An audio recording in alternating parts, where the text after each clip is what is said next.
Acid, ক্ষার, লবণ এই চ্যাপ্টারটা কিছুটা বোঝা আর কিছুটা মুখস্থ করা। তো ফার্স্টেই আমি বোঝানোর ব্যাপারগুলো তোদের একটু হেল্প করে বুঝিয়ে দিচ্ছি। ফার্স্ট হচ্ছে অ্যাসিড কাকে বলে। তো এই অ্যাসিড কাকে বলে বলতে গিয়ে অ্যাসিড কাকে বলে যদি বলতে হয় তাহলে প্রথমে বলতে হবে অ্যাসিড কাকে বলে না, বিজ্ঞানী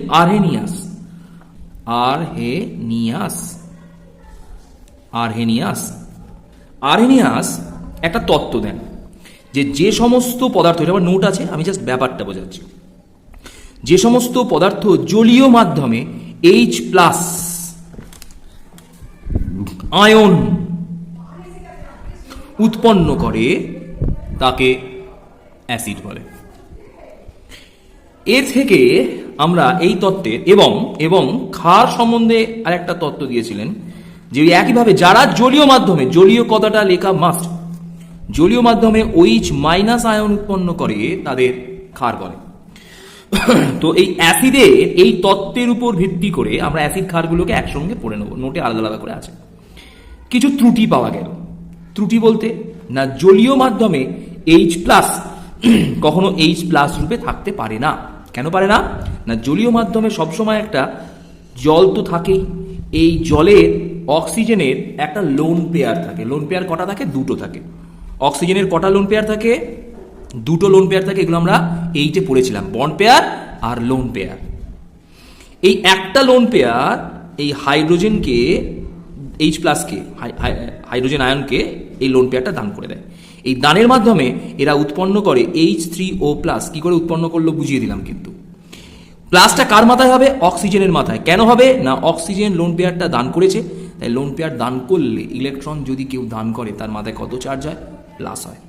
এই আয়নটার কি নাম? এই আয়নটার নাম হচ্ছে হাইড্রোনিয়াম আয়ন বা হাইড্রক্সোনিয়াম আয়ন। এই দুটো আয়নের যে কোনো একটা নাম লেখা যেতে পারে, হাইড্রোনিয়াম আয়ন বা হাইড্রক্সোনিয়াম আয়ন। ক্লিয়ার? তাই এই তত্ত্বের কিছু ত্রুটি, আমরা একটা ত্রুটি বার করলাম। এই তত্ত্বের দ্বিতীয় ত্রুটি কি না, কিছু কিছু অ্যাসিড বা ক্ষার আছে যারা জলীয় মাধ্যমে দ্রবীভূত হয় না।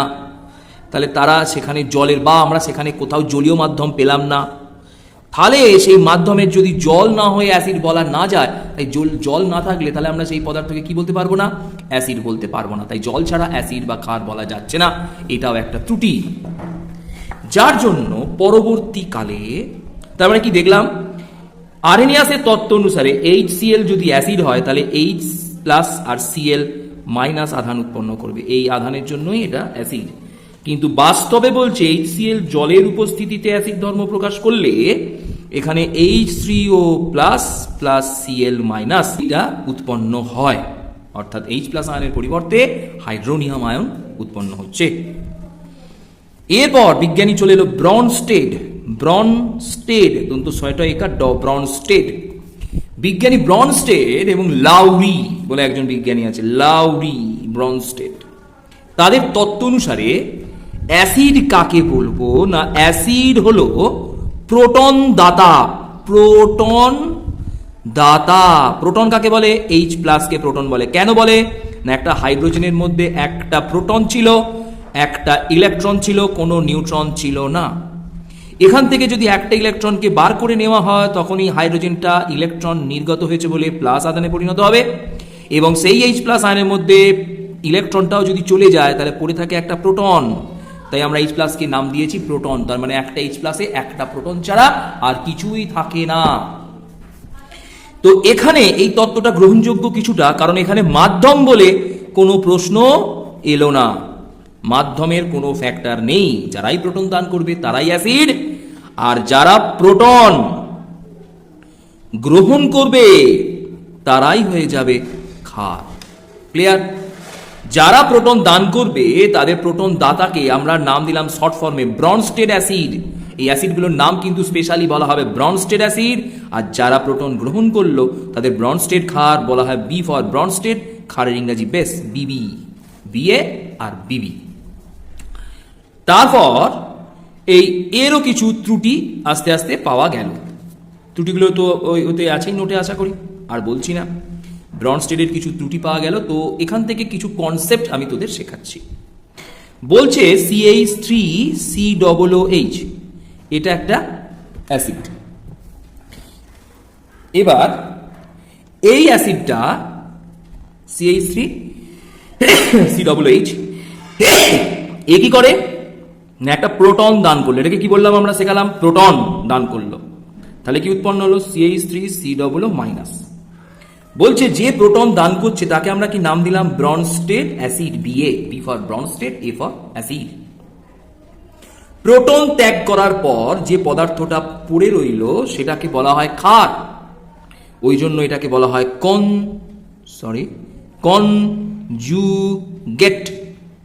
কনজুগেট ক্ষার। এবং তাহলে ব্রনস্টেড অ্যাসিড প্রোটন ত্যাগের পর বাকি যে পদার্থটাকে ফেলে রাখলো বা পড়ে থাকলো তাকে বলা হবে কনজুগেট ক্ষার। লক্ষ্য করে দেখ, ক্ষার কি করতে পারে, প্রোটন গ্রহণ করতে পারে। তাহলে আমি যদি এই বিক্রিয়াটাকে এদিকে নিয়ে আসি তাহলে কি দেখাবে, H+ কে গ্রহণ করে পুনরায় অ্যাসিডে ফিরে আসছে। তাহলে এর কি ক্ষমতা আছে, প্রোটনকে গ্রহণ করার। এর কি ক্ষমতা ছিল, প্রোটন দানের। দান বলে অ্যাসিড, গ্রহণ বলে একে কি বলা হলো, কনজুগেট ক্ষার। এখানে একটা প্রশ্ন আছে, দেখবি প্রশ্ন না, একটা কথা আছে, একটা গল্প বলি। ধর স্বামী স্ত্রী দুজন কাপেল। স্বামীও একটু মুখ চড়া, মানে খুব ট্যাঙ্গস কথা বলে। স্ত্রী কিন্তু দেখবি একটু চুপচাপ হয়। যদি এটা হয় তাহলে কিন্তু সেটার মধ্যে কোনো ঝগড়াঝাটি হবে না। কিন্তু দুজনেই যদি সমান হয়ে যায় তাহলে কিন্তু ঝগড়াঝাটি। ঠিক বুঝে দেখ, বলতে চাইছি ব্রনস্টেড অ্যাসিড, এই অ্যাসিডটা হচ্ছে মৃদু। যদি ব্রনস্টেড অ্যাসিডটা মৃদু হয় তার কনজুগেট বেসটা তীব্র হবে। অর্থাৎ স্বামী যদি একটু চুপচাপ হয়, স্ত্রী কিন্তু তার কনজুগেট মানে স্ত্রী একটু তীব্র হবে। ঠিক এইভাবে আমরা কোনো আয়নের তীব্রতা কম না বেশি সেটা বলে দিতে পারবো। তাহলে ব্রনস্টেড অ্যাসিড, আবার একটা ধরি HCl, HCl, H+ আর Cl-। তাহলে বল HClটা কি, ব্রনস্টেড অ্যাসিড। এটা কি, তার conjugate CB, C for conjugate, B for base. HCl যদি তীব্র হয় তাহলে Cl- আয়নটা কি আয়ন হবে, মৃদু। মানে এর কনজুগেট বেসটা কি হয়ে গেল, মৃদু। এইভাবে কিন্তু আমরা ব্রনস্টেড তত্ত্ব থেকে কনজুগেট অ্যাসিড, কনজুগেট বেস বার করতে পারবো। ঠিক আছে, তাহলে আবার ধর এরপর এই তত্ত্বের কিছু ত্রুটি পাওয়া গেল। এই ত্রুটির ওপর ভিত্তি করে বিজ্ঞানী লুইস আর একটা তত্ত্ব দিলেন। বলো এইসব গল্প হাঁটাও। যারা লোন পেয়ার সম্বন্ধে কারো যদি আইডিয়া ক্লিয়ার না থাকে, আমি এর পরের ভিডিও আইডিয়াটা ক্লিয়ার করে দেবো। যারা লোন পেয়ার দান করে বা দাতা, তাদের বলা হলো ক্ষার। তারা হয়ে গেল কি ক্ষার, লুইস ক্ষার। তারা হয়ে গেল লুইস ক্ষার। আর যারা লোন পেয়ার গ্রহণ করে তাদের বলা হলো লুইস অ্যাসিড। এইটা দিয়ে প্রায় সমস্ত যৌগগুলোকেই ব্যাখ্যা করা যাচ্ছে। যেমন আমি বোঝাই, অ্যামোনিয়া একটা ক্ষার, কারণ এই লোন পেয়ার আছে নাইট্রোজেনে, এই লোন পেয়ার দান করতে পারে। তাহলে একে আমরা কি নাম দিলাম, লুইস। হ্যাঁ যাচ্ছি বাবু, লুইস ক্ষার। আর ঠিক একইভাবে BF3 কি করতে পারে, এই লোন পেয়ারটাকে BF3 কি করতে পারে, গ্রহণ করতে পারে। যেহেতু লোন পেয়ারটাকে BF3 গ্রহণ করে, তাই এটার নাম দিয়ে দিলাম লুইস অ্যাসিড। তাহলে যে লোন পেয়ার দান করলো সে লুইস ক্ষার, যে লোন পেয়ার গ্রহণ করলো সে লুইস অ্যাসিড। ক্লিয়ার? ব্যাপারটা কি দাঁড়ালো তাহলে? আমরা আগের দিনে অ্যাসিড বা ক্ষার এর তত্ত্ব অনুসারে আমরা আরহেনিয়াস আর ব্রনস্টেড এবং লুইস এই তিনটে রকমেরই পদ্ধতি শিখেছিলাম। আরহেনিয়াসের তত্ত্বও শিখেছিলাম, ব্রনস্টেড তত্ত্বও শিখেছিলাম, আর ব্রনস্টেড আর লুইস এই তিন প্রকার তত্ত্বই আমরা আগের দিনে বলে দিয়েছিলাম। তো আজকে আমরা শুরু করব সেটা হচ্ছে অ্যাসিড দিয়ে।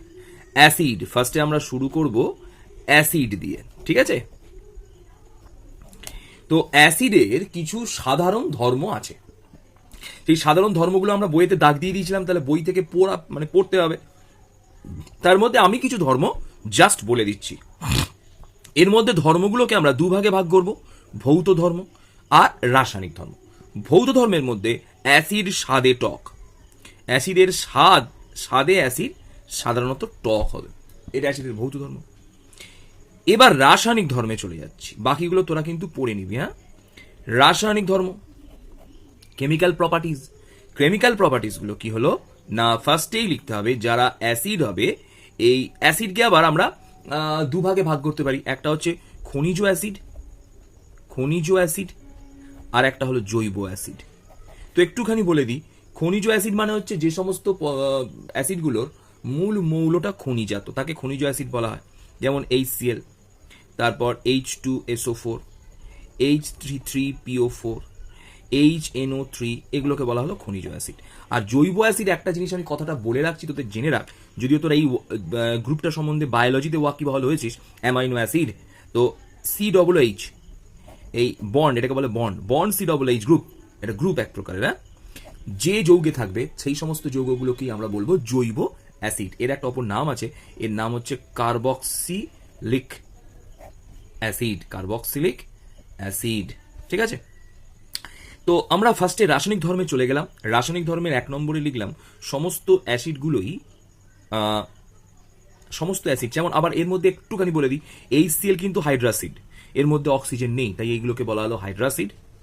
আর H2SO4, HNO3, H3PO4, এগুলোকে অক্সিজেন থাকায় এগুলোকে আমরা অক্সি অ্যাসিড আখ্যা দিয়ে থাকি।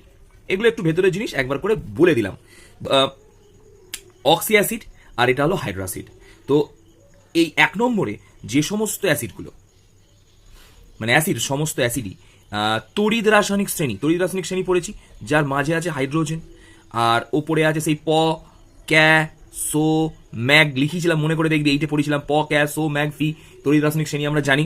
আর তলায় আছে কপার, AgAuPt, অর্থাৎ তড়িৎ রাসায়নিক শ্রেণী হাইড্রোজেনের যারা ওপরে থাকবে যে সমস্ত ধাতুগুলো, সেই সমস্ত ধাতুগুলি অ্যাসিডের সঙ্গে বিক্রিয়া করে, কথাটা নিশ্চয়ই বোঝা যাচ্ছে, সেই সমস্ত ধাতুগুলি কেবল অ্যাসিডের সঙ্গে বিক্রিয়া করে লবণ তো উৎপন্ন করবেই, তার সঙ্গে হাইড্রোজেন উৎপন্ন করবে। এটাই মেন পয়েন্ট। এই যে পাশে আমরা এই চিহ্নটা দিলাম, এটা কিসের চিহ্ন হলো? এটা গ্যাসের চিহ্ন, তাই আমরা ওপরের দিকে তীর চিহ্ন দিয়েছি। কথাটা কি বললাম নিশ্চয়ই বোঝা গেল।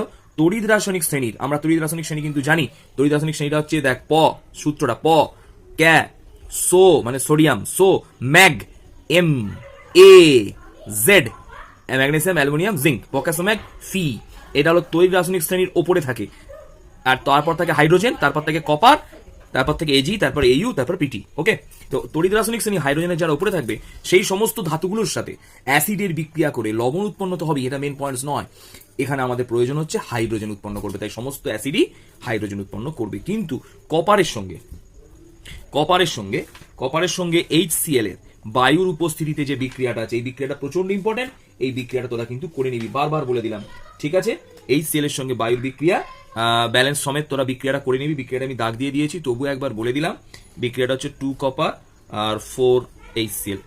এটা লক্ষ্য করে দেখ, তাহলে HCl কপারের সঙ্গেও বিক্রিয়া করতে পারে, কিন্তু বায়ুর উপস্থিতি, কিন্তু সেখানে হাইড্রোজেন উৎপন্ন হয়নি। ওকে, তো যাই হোক, তাহলে ফার্স্ট পয়েন্টস কি শিখলাম? হাইড্রোজেন উৎপন্ন করবে। 2 নম্বর পয়েন্টস, কপার কিন্তু তড়িৎ রাসায়নিক শ্রেণীতে হাইড্রোজেনের নিচে আছে, ঠিক আছে, তাই হাইড্রোজেন উৎপন্ন করেনি, কিন্তু বিক্রিয়া করেছে। খুব ইম্পর্টেন্ট বিক্রিয়া, স্টার দিয়ে রাখলাম। 2 নম্বর হচ্ছে অ্যাসিড যদি হয়, অ্যাসিড মাত্রই সেটা ক্ষারের সঙ্গে বিক্রিয়া করবে।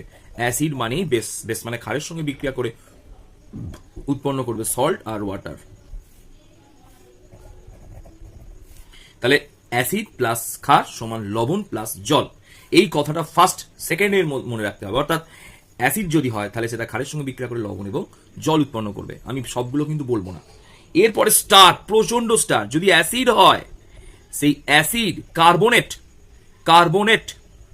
কিরকম? ক্যালসিয়াম কার্বনেট, এই কার্বনেট, এগুলোকে কার্বনেট বলে। কার্বনেট বা বাইকার্বনেট লবণের সঙ্গে বিক্রিয়া করে কার্বন ডাই অক্সাইড উৎপন্ন করবে। বিক্রিয়াগুলো একবার দেখে নেবো, স্টার বিক্রিয়া কিন্তু। অ্যাসিডের সঙ্গে কার্বনেট বা বাইকার্বনেট বিক্রিয়াগুলো কিন্তু প্রচন্ড ইম্পর্টেন্ট, করে নেবো একবার। হ্যাঁ, কার্বনেট বা বাইকার্বনেটের সঙ্গে বিক্রিয়া করে কার্বন ডাই অক্সাইড উৎপন্ন করবে। এটা কিন্তু একটা অ্যাসিডের প্রচন্ড ইম্পর্টেন্ট ধর্ম, খুব ইম্পর্টেন্ট ধর্ম। তাহলে যেগুলো মোটামুটি ইম্পর্টেন্ট ছিল সেগুলো আমি বলে দিলাম। এরপর যেগুলো অ্যাসিডের যেগুলো বিক্রিয়াগুলো আছে, বিক্রিয়াগুলো যেগুলো স্টার দিয়ে দিয়েছি পাশে, প্রচন্ড ইম্পর্টেন্ট, সেগুলো করতেই হবে। তো আমি অ্যাসিডের সাধারণ ধর্মগুলো বুঝিয়ে দিলাম।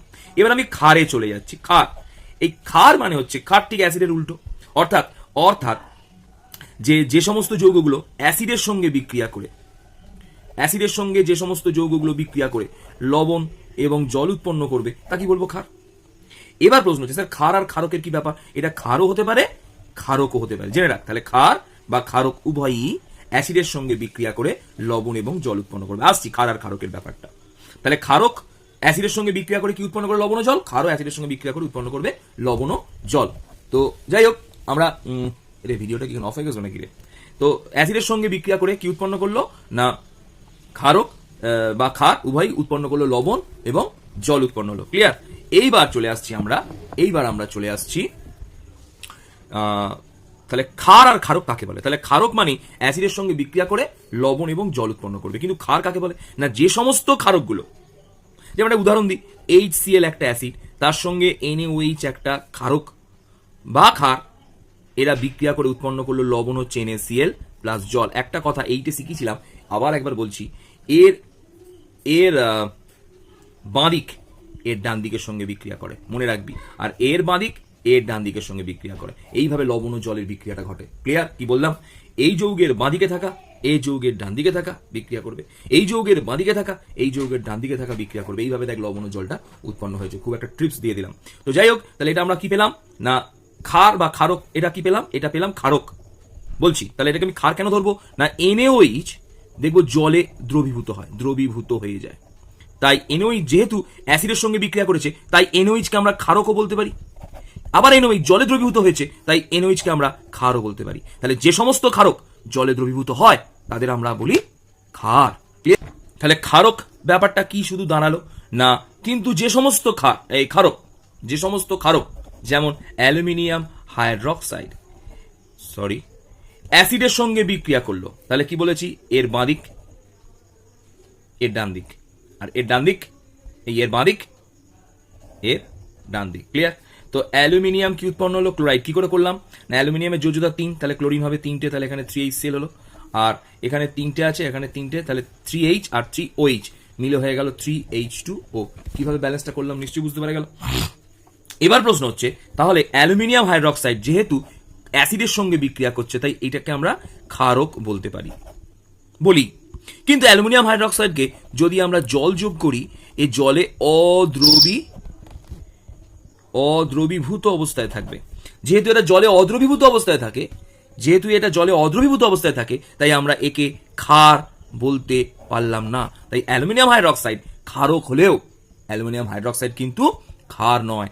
কিন্তু NaOH অ্যাসিডের সঙ্গে বিক্রিয়া করেছে তাই ক্ষারক, আবার জলে দ্রবীভূত হয়েছে তাই তাকে আমরা বলছি ক্ষার। তাহলে অ্যালুমিনিয়াম হাইড্রক্সাইড ক্ষারক কিন্তু ক্ষার নয়, কিন্তু সোডিয়াম হাইড্রক্সাইড ক্ষারক এবং ক্ষার উভয়। তাই আমরা বলতে পারি, একটা জিনিস ক্লিয়ার করে নি, তো এর সংজ্ঞাটা আমাদের খাতায় লেখানো রয়েছে, প্রশ্নটা, অ্যান্সারটা আমি শুধু প্রশ্নটা দিচ্ছি, যে তাই আমরা বলতে পারি সমস্ত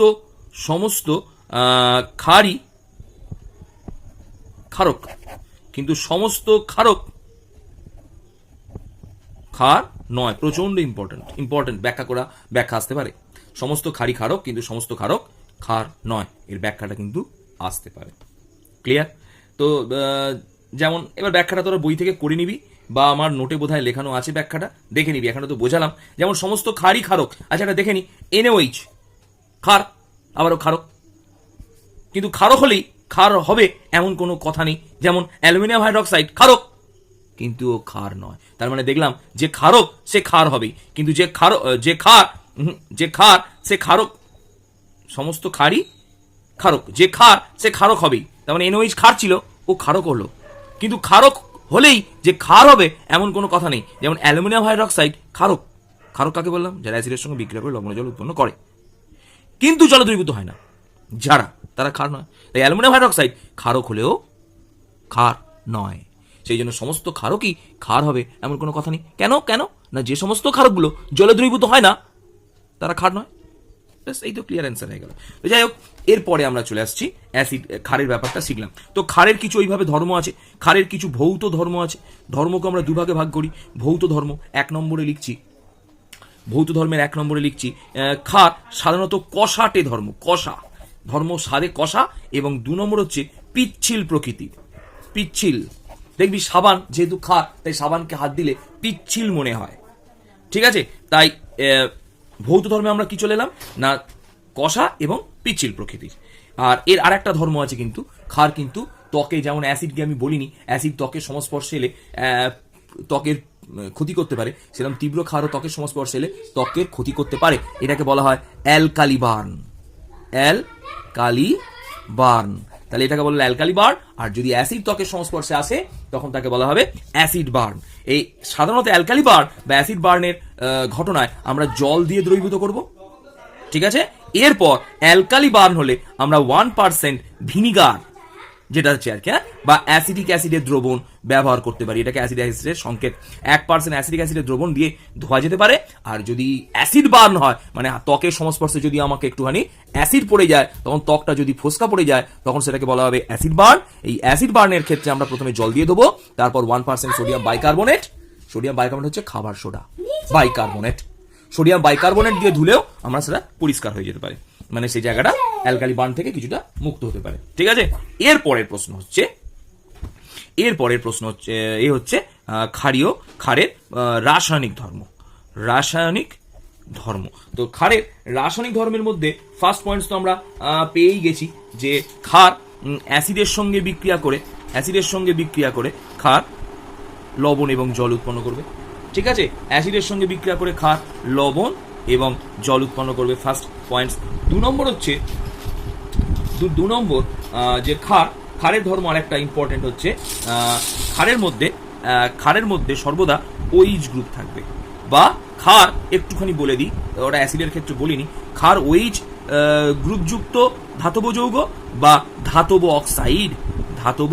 অক্সাইড, এরা সবাই কিন্তু ক্ষার হতে পারে। যেমন ক্যালসিয়াম অক্সাইডও ক্ষার, আবার ক্যালসিয়াম হাইড্রক্সাইডও কিন্তু ক্ষার। ক্যালসিয়াম অক্সাইডও যেমন ক্ষার, আর ক্যালসিয়াম হাইড্রক্সাইডও সেরকম কিন্তু ক্ষার। বোঝা গেল কি বললাম? তাহলে ক্ষার সাধারণত ধাতব অক্সাইড বা হাইড্রক্সাইড হতে পারে, ঠিক আছে?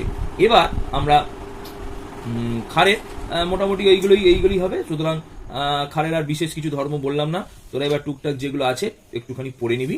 হ্যাঁ, এরপর আমরা চলে আসছি, তাহলে ক্ষার ব্যাপারটা একটুখানি বুঝিয়ে দিলাম। তো এবার আমরা ইম্পর্টেন্ট জায়গাটায় আসছি, অ্যাসিড কাকে খায়? ক্ষারকে খায়। তাহলে অ্যাসিড কাকে গ্রহণ করে? ক্ষারকে গ্রহণ করে। তাহলে অ্যাসিডের কি হবে? অ্যাসিডের ক্ষারগ্রাহিতা। ক্লিয়ার ব্যাপারটা বলতে চাইছি, কি বলতে চাইছি ভালো করে বুঝে নে। যেমন একটা কাকে খাবে? ক্ষারকে খাবে। তাই অ্যাসিডের কাকে গ্রহণ করবে? অ্যাসিড কাকে গ্রহণ করবে? ক্ষারকে গ্রহণ করবে। তাই এটাকে আমরা বললাম অ্যাসিডের ক্ষারগ্রাহিতা। যেমন বুঝতে পারলাম না, তাহলে অ্যাসিডের ক্ষারগ্রাহিতা কি জিনিসটা একটুখানি দেখে নি। অ্যাসিডের ক্ষারগ্রাহিতার সংজ্ঞাটা না, বলছে অ্যাসিডের মধ্যে, ভালো করে বুঝে নিচ্ছি, যটি প্রতিস্থাপনীয় হাইড্রোজেন পরমাণু থাকবে।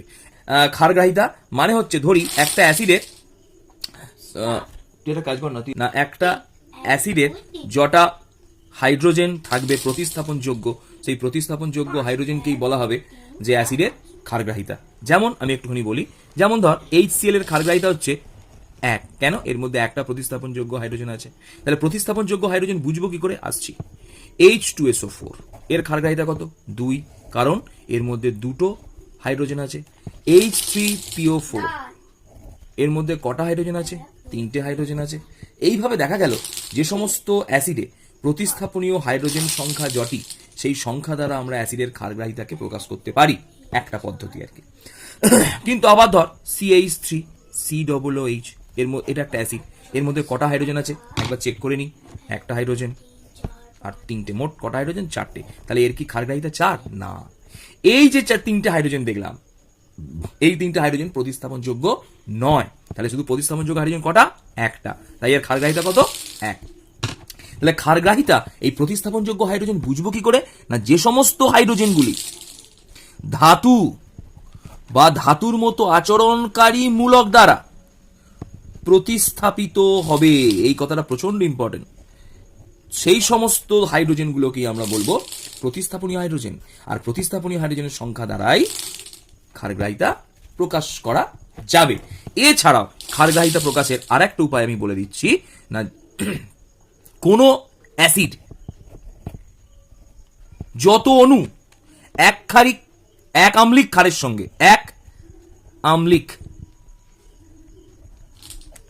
সঙ্গে যুক্ত হবে, কোন অ্যাসিডের যতগুলো অণু এক আম্লিক ক্ষারের সঙ্গে যুক্ত হতে পারবে, যত অণু আর কি, যত শেখাচ্ছি এটা, যত অণু এক আম্লিক ক্ষারের সঙ্গে যুক্ত হতে পারবে সেই সংখ্যাটা কি বলা হবে, এই অ্যাসিডের ক্ষারগ্রাহিতা। বুঝতে পারলাম না তো? যেমন আমি ধরে নিচ্ছি HCl অ্যাসিডের ক্ষারগ্রাহিতা কত আমি জানি না, এখানে আমি একটা NaOH কে নিলাম, NaOH টা বোঝাবো একটু পরে।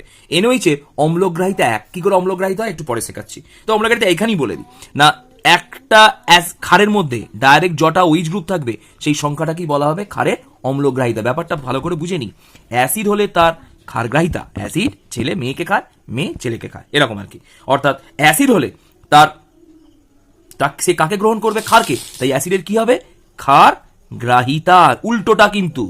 আর ক্ষার কাকে খাবে, অ্যাসিডকে, সুতরাং তার হবে অ্যাসিড গ্রাহিতা বা অম্ল হচ্ছে বাংলা শব্দ হচ্ছে অ্যাসিড, অম্ল গ্রাহিতা। ক্লিয়ার ব্যাপারটা? তো ক্ষারের যতগুলো OH গ্রুপ থাকবে সেটা কি বলা হবে, তার অম্লগ্রাহিতা। তাহলে এখানে OH গ্রুপ কটা আছে, একটা, তাহলে এর অম্লগ্রাহিতা কত, 1। তাহলে এটা কি ক্ষার, এক আম্লিক ক্ষার। তাহলে এই HCl কে এক আম্লিক ক্ষারের সঙ্গে বিক্রিয়া করানোর পর, আমি বিক্রিয়ার ব্যালেন্স করার পর দেখলাম এখানে কটা অণু লাগছে, একটা অণু লাগছে, তাহলে এই অ্যাসিডটার ক্ষারগ্রাহিতা কত, 1। ক্লিয়ার? এটা দুভাবে দ্বিতীয় পদ্ধতি শেখাচ্ছি। আবার H2SO4 এর সঙ্গে NaOH এর বিক্রিয়া করলাম। NaOH কেন বিক্রিয়া করলাম না, NaOH এর অম্লগ্রাহিতা 1, তাহলে এটাই হচ্ছে সংজ্ঞা, 1 যার অম্লগ্রাহিতা তাকে দিয়ে ধরা হবে। এর সঙ্গে বিক্রিয়া করি একটু দেখে নি কি হয়, Na2SO4 প্লাস H2। এই বিক্রিয়াগুলো কিভাবে হচ্ছে দেখ, এর বাঁ দিক এর ডান দিক যুক্ত করে দে, খুব ইজি বিক্রিয়াগুলো, এইভাবে কেউ শেখাবে না, দেখে নে। এর বাঁ দিক এর ডান দিক যুক্ত হলো, আর এর বাঁ দিক আর এর ডান দিক যুক্ত করে দে, তাহলে N এর সাথে কে যুক্ত হলো, সালফেট। তাহলে প্রথমে কি লিখলাম, Na আর SO4 লিখলাম। দাঁড়াও, সোডিয়ামের যোজ্যতা কত, 1, সেটা বসবে কার ঘাড়ে, এর ঘাড়ে 1 বসালাম। আর এর যোজ্য সালফেটের যোজ্যতা কত, 2, সেটা বসাবো কার ঘাড়ে, এর ঘাড়ে। তাহলে কি করলাম, Na2SO4 সেটা বসিয়েছি। আর এখানে কি আছে, OH আর H2, OH আর H2 মিলে কি উৎপন্ন হয়ে যাচ্ছে, জল উৎপন্ন হয়ে যাচ্ছে। এবং লক্ষ্য করে দেখ, Na2SO4 যখন করেছিস তাহলে সোডিয়াম কটা লাগবে, 2টো, তাহলে এখানে 2 NaOH করেছি, 2 NaOH, তাহলে 2 করলেই গোটাটা আমার ব্যালেন্স হয়ে যাচ্ছে, এটাকে 2 করতে হচ্ছে।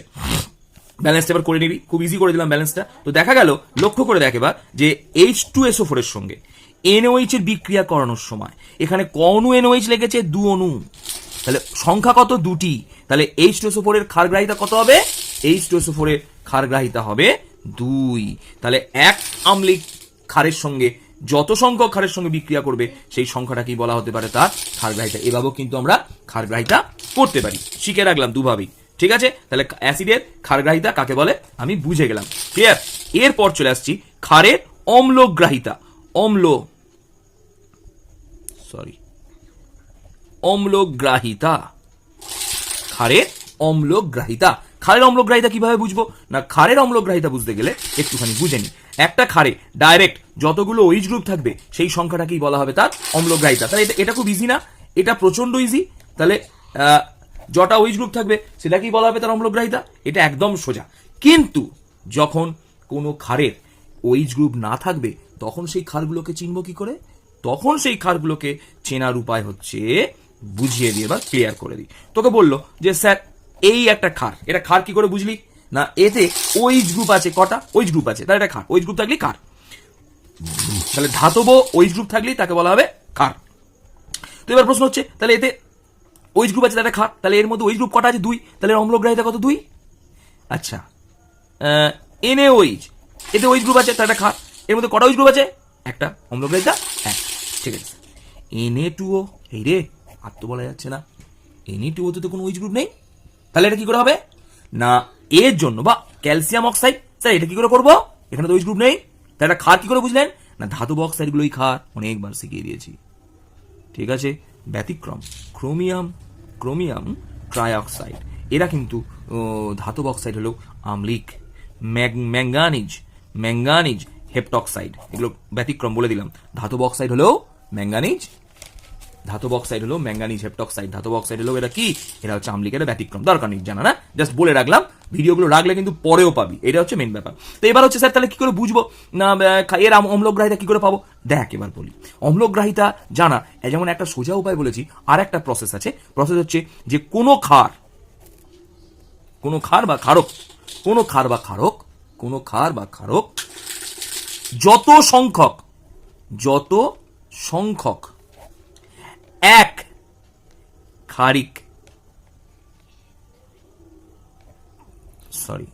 ক্ষারিক অ্যাসিডের সঙ্গে বিক্রিয়া করবে, সেই সংখ্যাকেই বলা হবে ওই ক্ষারটির অম্লগ্রাহিতা। তার মানে বোঝা যাচ্ছে যেন ক্ষারটা ওই অ্যাসিডকে খেয়ে নিল। কটা অ্যাসিডকে খেলো? যটা অ্যাসিডকে খাবে সেইটাই হবে ক্ষারের অম্লগ্রাহিতা। ব্যাপারটা বোঝা যাচ্ছে না তো স্যার? বোঝাচ্ছি, দেখুন স্যার, ধর ক্যালসিয়াম অক্সাইড, এই ক্যালসিয়াম অক্সাইডের সঙ্গে HCl এর বিক্রিয়া করব। এখন প্রশ্ন হলো স্যার HCl এর কেন বিক্রিয়া করলাম? এটা প্রশ্ন না। HCl এর মধ্যে কটি প্রতিস্থাপনীয় হাইড্রোজেন আছে? একটি। তাহলে একটি প্রতিস্থাপনীয় হাইড্রোজেন থাকার জন্য HCl এর ক্ষারগ্রাহিতা কত?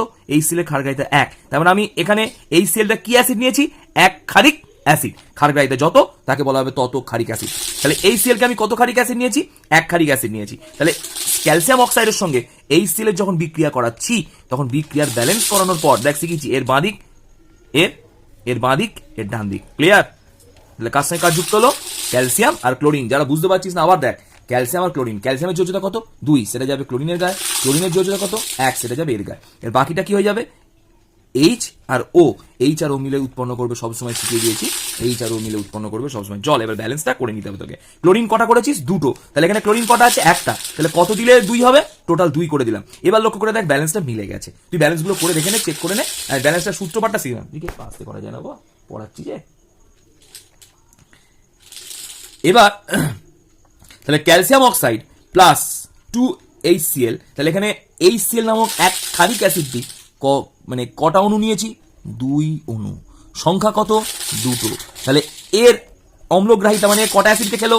2টো অ্যাসিডকে। এর অম্লগ্রাহিতা কত হলো? 2। তার মানে OH না থাকলেও অম্লগ্রাহিতা কিভাবে বার করতে হয় আমরা কিন্তু শিখিয়ে দিলাম, ক্লিয়ার? ব্যাস। এবার তাহলে অ্যাসিডের অম্লগ্রাহিতা ও ক্ষারের ক্ষারগ্রাহিতা ও ক্ষারের অম্লগ্রাহিতা আমরা ব্যাপারটা কিন্তু বুঝিয়ে দিলাম, ক্লিয়ার? তাহলে অম্লগ্রাহিতা ক্ষারগ্রাহিতা বুঝে গেলাম। এরপর চলে আসি অম্লগ্রাহিতা যদি কোনো ক্ষারের 3 বলে তার কার হবে? অ্যালুমিনিয়াম হাইড্রক্সাইড, এর অম্লগ্রাহিতা 3, OH আছে 3টে, ক্লিয়ার? তো এবার চলে আসছি আমরা পিএইচ স্কেল। তো অনেক কষ্ট করে ভালো জিনিস শেখাচ্ছি যেগুলো অনেক জায়গায় শেখায় না। তো এখানে এই যে পিএইচ এর ফর্মুলাটা আমরা এর অঙ্কটা বার করব, তোরা অনেকেই করে পাঠিয়েছিস, আমি তবু বলে দিচ্ছি, দেখ। তাহলে আমরা পিএইচ সমান কি জানি? Minus log of H plus, clear? H2SO4 কে আমরা ভাঙছি, ভাঙলে পাবো 2H plus plus SO4 minus minus. তার মানে একটা যদি H2SO4 অণু ভাঙে তাহলে দুটি H প্লাস আয়ন পাওয়া যাবে। তাহলে যদি 0.01 মোল ভাঙে তাহলে H প্লাস আয়নের গাঢ়ত্ব কত হবে? 2 × 0.001 মোল। কেন? একটার জন্য দুটো, তাহলে এত মোলের জন্য 2 × এত মোল।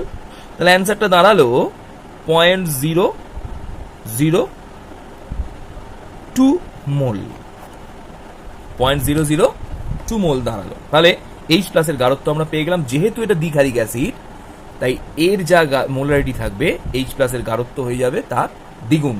এটা যেন মনে থাকে, এটা কিন্তু নতুন টাইপের অঙ্ক শেখালাম, ঠিক আছে? যদি এটা HCl হতো তাহলে এটা হচ্ছে 0.01 মোল, তাহলে HCl এর H প্লাস হতো 0.01 মোল। কেন না একটা HCl থেকে একটাই H প্লাস পাওয়া যায়, কিন্তু এক অণু H2SO4 থেকে দুটি H প্লাস আয়ন পাওয়া যায়, তাই এখানে ইনটু 2 করলাম। এবার তাহলে আমরা পিএইচ বার যদি করতে চাই, তাহলে পিএইচ সমান কি লিখবো? পিএইচ সমান লিখবো যে minus log of H plus, H প্লাসের জায়গায় কত লিখলাম? 0.002। এর মানে কত? মাইনাস লগ অফ, আবার লিখছি, এর মানে হচ্ছে 2 × 10⁻⁻, একক দশক শতক মানে হাজার, মাইনাস 3। তারপরে একটা জিনিস আমি শিখিয়েছিলাম, লক্ষ্য করে দেখ, যে মাইনাস লগটাকে মাইনাস রাখলাম, রেখে নিয়ে A × B, log AB, log AB মানে কত? Log A in plus log B. তাহলে প্রথমে লিখলাম log 2 plus log 10 to the power -3, কারণ গুণফলটা কি হয়? যোগফল। এবার প্রশ্ন আসছে লগ 2 এর মান কত? এটা আমাদের জানা 0.301।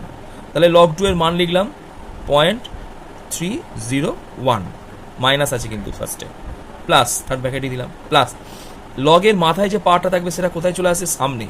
তাহলে কত হলো? -3, -3 সামনে চলে এলো। লগ 10 সমান কত হলো? 1। ক্লিয়ার? তাহলে মাইনাস মাইনাস থাকলো 0.301 প্লাসে মাইনাসে -3। ঠিক আছে, এটা কত আসছে? মাইনাস অফ, এটা আমি 301টা 301, তার মানে এটা হয়ে যাবে ওই -2.69, মাইনাসে মাইনাসে প্লাস, তাহলে অ্যান্সার কত হলো? 0.269। এটা হলো পিএইচ। হ্যাঁ, এইটা হলো পিএইচ। সরি, কিভাবে করলাম বলে দিলাম, এটা এখান থেকে চলে গেছে, একবার দেখে নে। তাহলে স্টেপ বাই স্টেপ করেছি, লগের অঙ্ক করেছি স্টেপ বাই স্টেপ, কিচ্ছু নেই অঙ্কটার মধ্যে। একটা প্রশ্ন ছেলেদের ব্যাচে করেছিল যে স্যার লগ যদি 20 হয় তাহলে স্যার কী করে করবো স্যার, একটা ছেলে বলেছিল। আমি বলে দিচ্ছি, একবার দেখে নে। লগ 20 মানে প্রথমে লগ লিখলাম, 20 মানে হলো কত? 2 × 10। ক্লিয়ার? এটা ছেলেদের ব্যাচে লগ 2 × 10। এবার আমরা কি জানি? লগ এবি মানে কত হবে? লগ এ প্লাস লগ বি। লগ 2 এর মান কত? 0.301। লগ 10 এর মান কত? 1। তাহলে 1.301 পিএইচ বেরিয়ে গেল, মানে লগের মান বেরোলো এত। ঠিক আছে, এরকম minus log of H plus করলো তখন পিএইচ বেরোয়, কিন্তু পিএইচ নয়, আমি জাস্ট লগ 20 হলে তার মানটা কত একটা ছেলে বলেছিল, আমি লগটা একবার দেখিয়ে দিলাম। যেহেতু এটাকে গুণফল, তাই আমরা লগে এটাকে কি লিখলাম? যোগফল। ঠিক আছে, এটা যদি অঙ্ক স্যারের বোঝানোর কথা, তো আমি একটু অঙ্কটা শেখালাম বলে একটু বুঝিয়ে দিলাম ব্যাপারটা। নিশ্চয়ই এখানে বুঝতে পেরেছিস তোরা, কিন্তু কেউই আমাকে, সব থেকে বড় কথা, এটা একটা কষ্ট, আমি বলি স্যারেদের ক্ষেত্রে একটা কষ্ট, যে স্যারেরা বড়োয়ালগুলো চেষ্টা করে বুঝিয়ে দেওয়ার সত্ত্বেও তোরা কিন্তু কেউ ইনভলভ নয়। হ্যাঁ, ছেলে একটা জিনিস আমি একটু এক্সট্রা বলে দিচ্ছি, তোদের যাদের জানা দরকার তারা জানবি। হ্যাঁ, আমি একটুখানি বলে দিচ্ছি, একটু বুঝে নেওয়ার চেষ্টা কর। ব্যাপারটা হচ্ছে, অনেকে বলেছিল স্যার পিএইচ স্কেল এখান থেকে শুরু হচ্ছে 0 থেকে, মাঝখানে 7 আর এখানে 14, এর মাঝে সব আছে। তো এর স্যার বেশি কেন হলো না, এর স্যার কম কেন হলো না? আমি একটু টাচ আপ করে দিই। আমরা যে সমস্ত অ্যাসিড নিই তাদের মোলারিটি 1 মোলের বেশি হয় না, এবং যে সমস্ত অ্যাসিড নেওয়া হয় সেটি খুব লঘুও নয়। এটা হচ্ছে এর থেকে বেশি কি হলো? গাঢ়ও নয়, আর খুব কম মানে লঘুও নয়। তো এমন একটা গাঢ়ত্বের মধ্যে অ্যাসিডগুলোকে নেওয়া হয় যার মান 0 থেকে কখনো কম হতে পারে না, আর 14 থেকে কখনো বেশি হতে পারে না। বুঝতে পারলাম না তো? আমি একটা পার্ট বুঝিয়ে দিচ্ছি। ধরি কোনো অ্যাসিডের HCl এর গাঢ়ত্ব হচ্ছে 1 মোল, তাহলে তার পিএইচ কত হবে? একটুখানি তোরা বার করে দেখাবার চেষ্টা কর। পিএইচ সমান minus log of H plus. Board ওয়ার্কেও কিন্তু এইভাবে অঙ্ক হয় বলে আমার মনে ছিল না, তো এখানে আমার মনে হয় আরও ভালো করে অঙ্কগুলো বোঝা যায়। তোরা প্রশ্ন করতে পারিস ছেলেদের মতো, তাহলে আমি তার অ্যান্সার, তার ওয়াইজ অ্যান্সার দেবো। তো minus log of H plus, ঠিক আছে? তাহলে এখানে কত বসালাম? Minus log of. এবার একটা কথা আগেই বলেছিলাম, HCl এর যদি গাঢ়ত্ব 1 মোল হয়, তার মানে একটা HCl থেকে কটা H প্লাস পাওয়া যাবে? একটা। তাহলে H প্লাসের গাঢ়ত্ব কত হবে? 1 মোল। ক্লিয়ার? তাহলে এখানে গাঢ়ত্ব, H প্লাসের গাঢ়ত্ব কত বসালাম? 1। H প্লাসের গাঢ়ত্ব বসালাম 1। তাহলে লগ 1 যদি আমরা করি, তো লগ 1 এর মান হচ্ছে, লগ 1 মানে হচ্ছে 0। লগ 1 এর মান হচ্ছে 0। তাহলে লগ 1 যদি 0 হয় তাহলে -0, তার মানে আমরা লাস্ট অফ অল মানটা পেলাম কত? 0। এবার ধরে নিই কোনো অ্যাসিডের, বোঝা গেল এটা 1, লগ 1 সমান লগ 1 এর মান হচ্ছে 0, তাহলে এটা 0 হলো, -0 মানে 0। এটা হলো ন্যূনতম, এর লাস্ট স্টপেজ।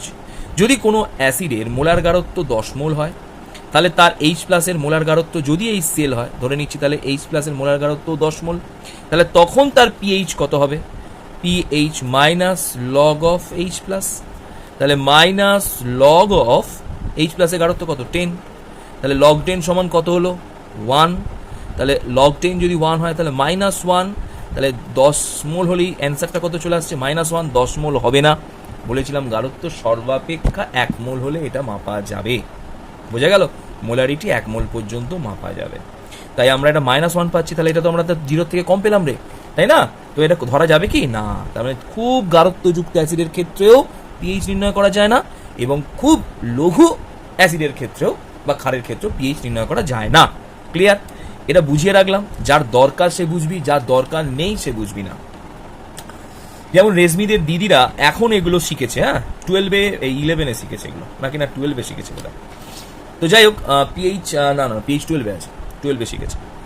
তো এবার আমি একটুখানি বলি, রেজমি দিদির থেকে একটু হেল্প নিতে পারিস, হ্যাঁ কিন্তু ইনভলভ হয়। রেজমি কিন্তু ইনভলভ হচ্ছিস না, আমি কিন্তু তোর প্রতি একটু আমার আস্থা বেশি ছিল যে তুই ইনভলভ হবি। যাক, স্বস্তিকাকে বলার পর স্বস্তিকা অন্তত একটু অনলাইন হচ্ছে। আমি চাই তোরা প্রশ্ন কর, অসুবিধা হচ্ছে প্রশ্ন আমাকে কর, আমি তো অ্যান্সার দেওয়ার চেষ্টা করছি। এর পরের প্রশ্ন, স্যার অনেকে বলেছিল স্যার পিএইচ স্কেল যেমন হয় পি অফ ওইচ স্কেল হয় না? হয়।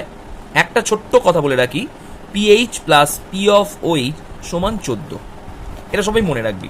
আর একটা কথা বলে রাখি, পিএইচ স্কেল সর্বদা মাপা হয় 25 ডিগ্রি সেন্টিগ্রেড উষ্ণতায়। ক্লিয়ার?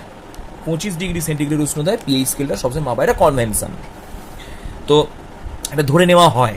তো পিএইচ আর পি অফ ওইচের যোগফল 14। একটা প্রশ্ন এলো যে স্যার একটা একটা ক্ষার নিলাম, তার পিএইচ কত? PH sir 12। ক্লিয়ার? তাহলে এর পি অফ ওইচ কত? পি অফ ওইচ হচ্ছে 14 - 12 সমান 2। তাহলে আমরা কোনো অ্যাসিড বা ক্ষারের পিএইচ এবং পি অফ ওইচ দুটোই কিন্তু বার করতে পারবো। বুঝা গেল? ব্যাস, এবার আমরা চলে আসছি, এটা তো তোর 6 নম্বর ভিডিওর পর এটা 7 নম্বর ভিডিও চলছে, এটা 7 নম্বর ভিডিও। তো 7 নম্বর ভিডিও এটা, এরপর আমরা চলে আসছি খুব ইম্পর্টেন্ট প্রশমন বিক্রিয়া।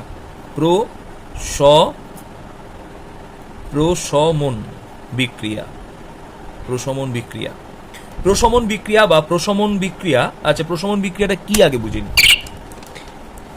তুল্য পরিমাণ অ্যাসিড, এই কথাটা বইয়েতেও নেই, লেখা মাস্ট। তুল্য পরিমাণ অ্যাসিড এবং তুল্য পরিমাণ ক্ষারের বিক্রিয়ায়, আমি আর লিখছি না ভাষাটা, তুল্য পরিমাণ অ্যাসিড ও তুল্য পরিমাণ ক্ষারের বিক্রিয়ায় অ্যাসিড ও ক্ষারের সম্পূর্ণ, এই পয়েন্টসগুলো শুধু আমি লিখছি, এই পয়েন্টসগুলি স্যার চাইবে কিন্তু, সম্পূর্ণ ধর্ম বিলুপ্ত হয়ে, অ্যাসিড ও ক্ষারের সম্পূর্ণ ধর্ম বিলুপ্ত হয়ে হয়, অ্যাসিড ও ক্ষারের সম্পূর্ণ ধর্ম বিলুপ্ত হয় এবং লবণ ও জল সৃষ্টি করে, সেই বিক্রিয়াকে আমরা বললাম প্রশমন বিক্রিয়া। এবং প্রশমন বিক্রিয়ায় যেহেতু অ্যাসিড ও ক্ষারের সম্পূর্ণ ধর্ম বিলুপ্ত হয়, তখন এই দ্রবণের পিএইচ হয় 7। 7 কি না প্রশম, অ্যাসিডও নয় ক্ষারও নয়। তো এবার প্রশ্ন হলো স্যার প্রশমন বিক্রিয়া যে হচ্ছে, তাহলে এখানে আমরা কি করে বুঝবো যে স্যার অ্যাসিড আর ক্ষারের মারপিট হলো, অ্যাসিড আর ক্ষারের মারপিটে অ্যাসিড ও ক্ষার দুজনেই মরে গেল, স্যার কি করে বুঝবো? না, এর জন্য নতুন একটা টার্মস ইউজ করলাম, যার নাম হচ্ছে, প্রশমন বিক্রিয়ার ইংরেজি নাম হচ্ছে টাইটেশন রিয়াকশন।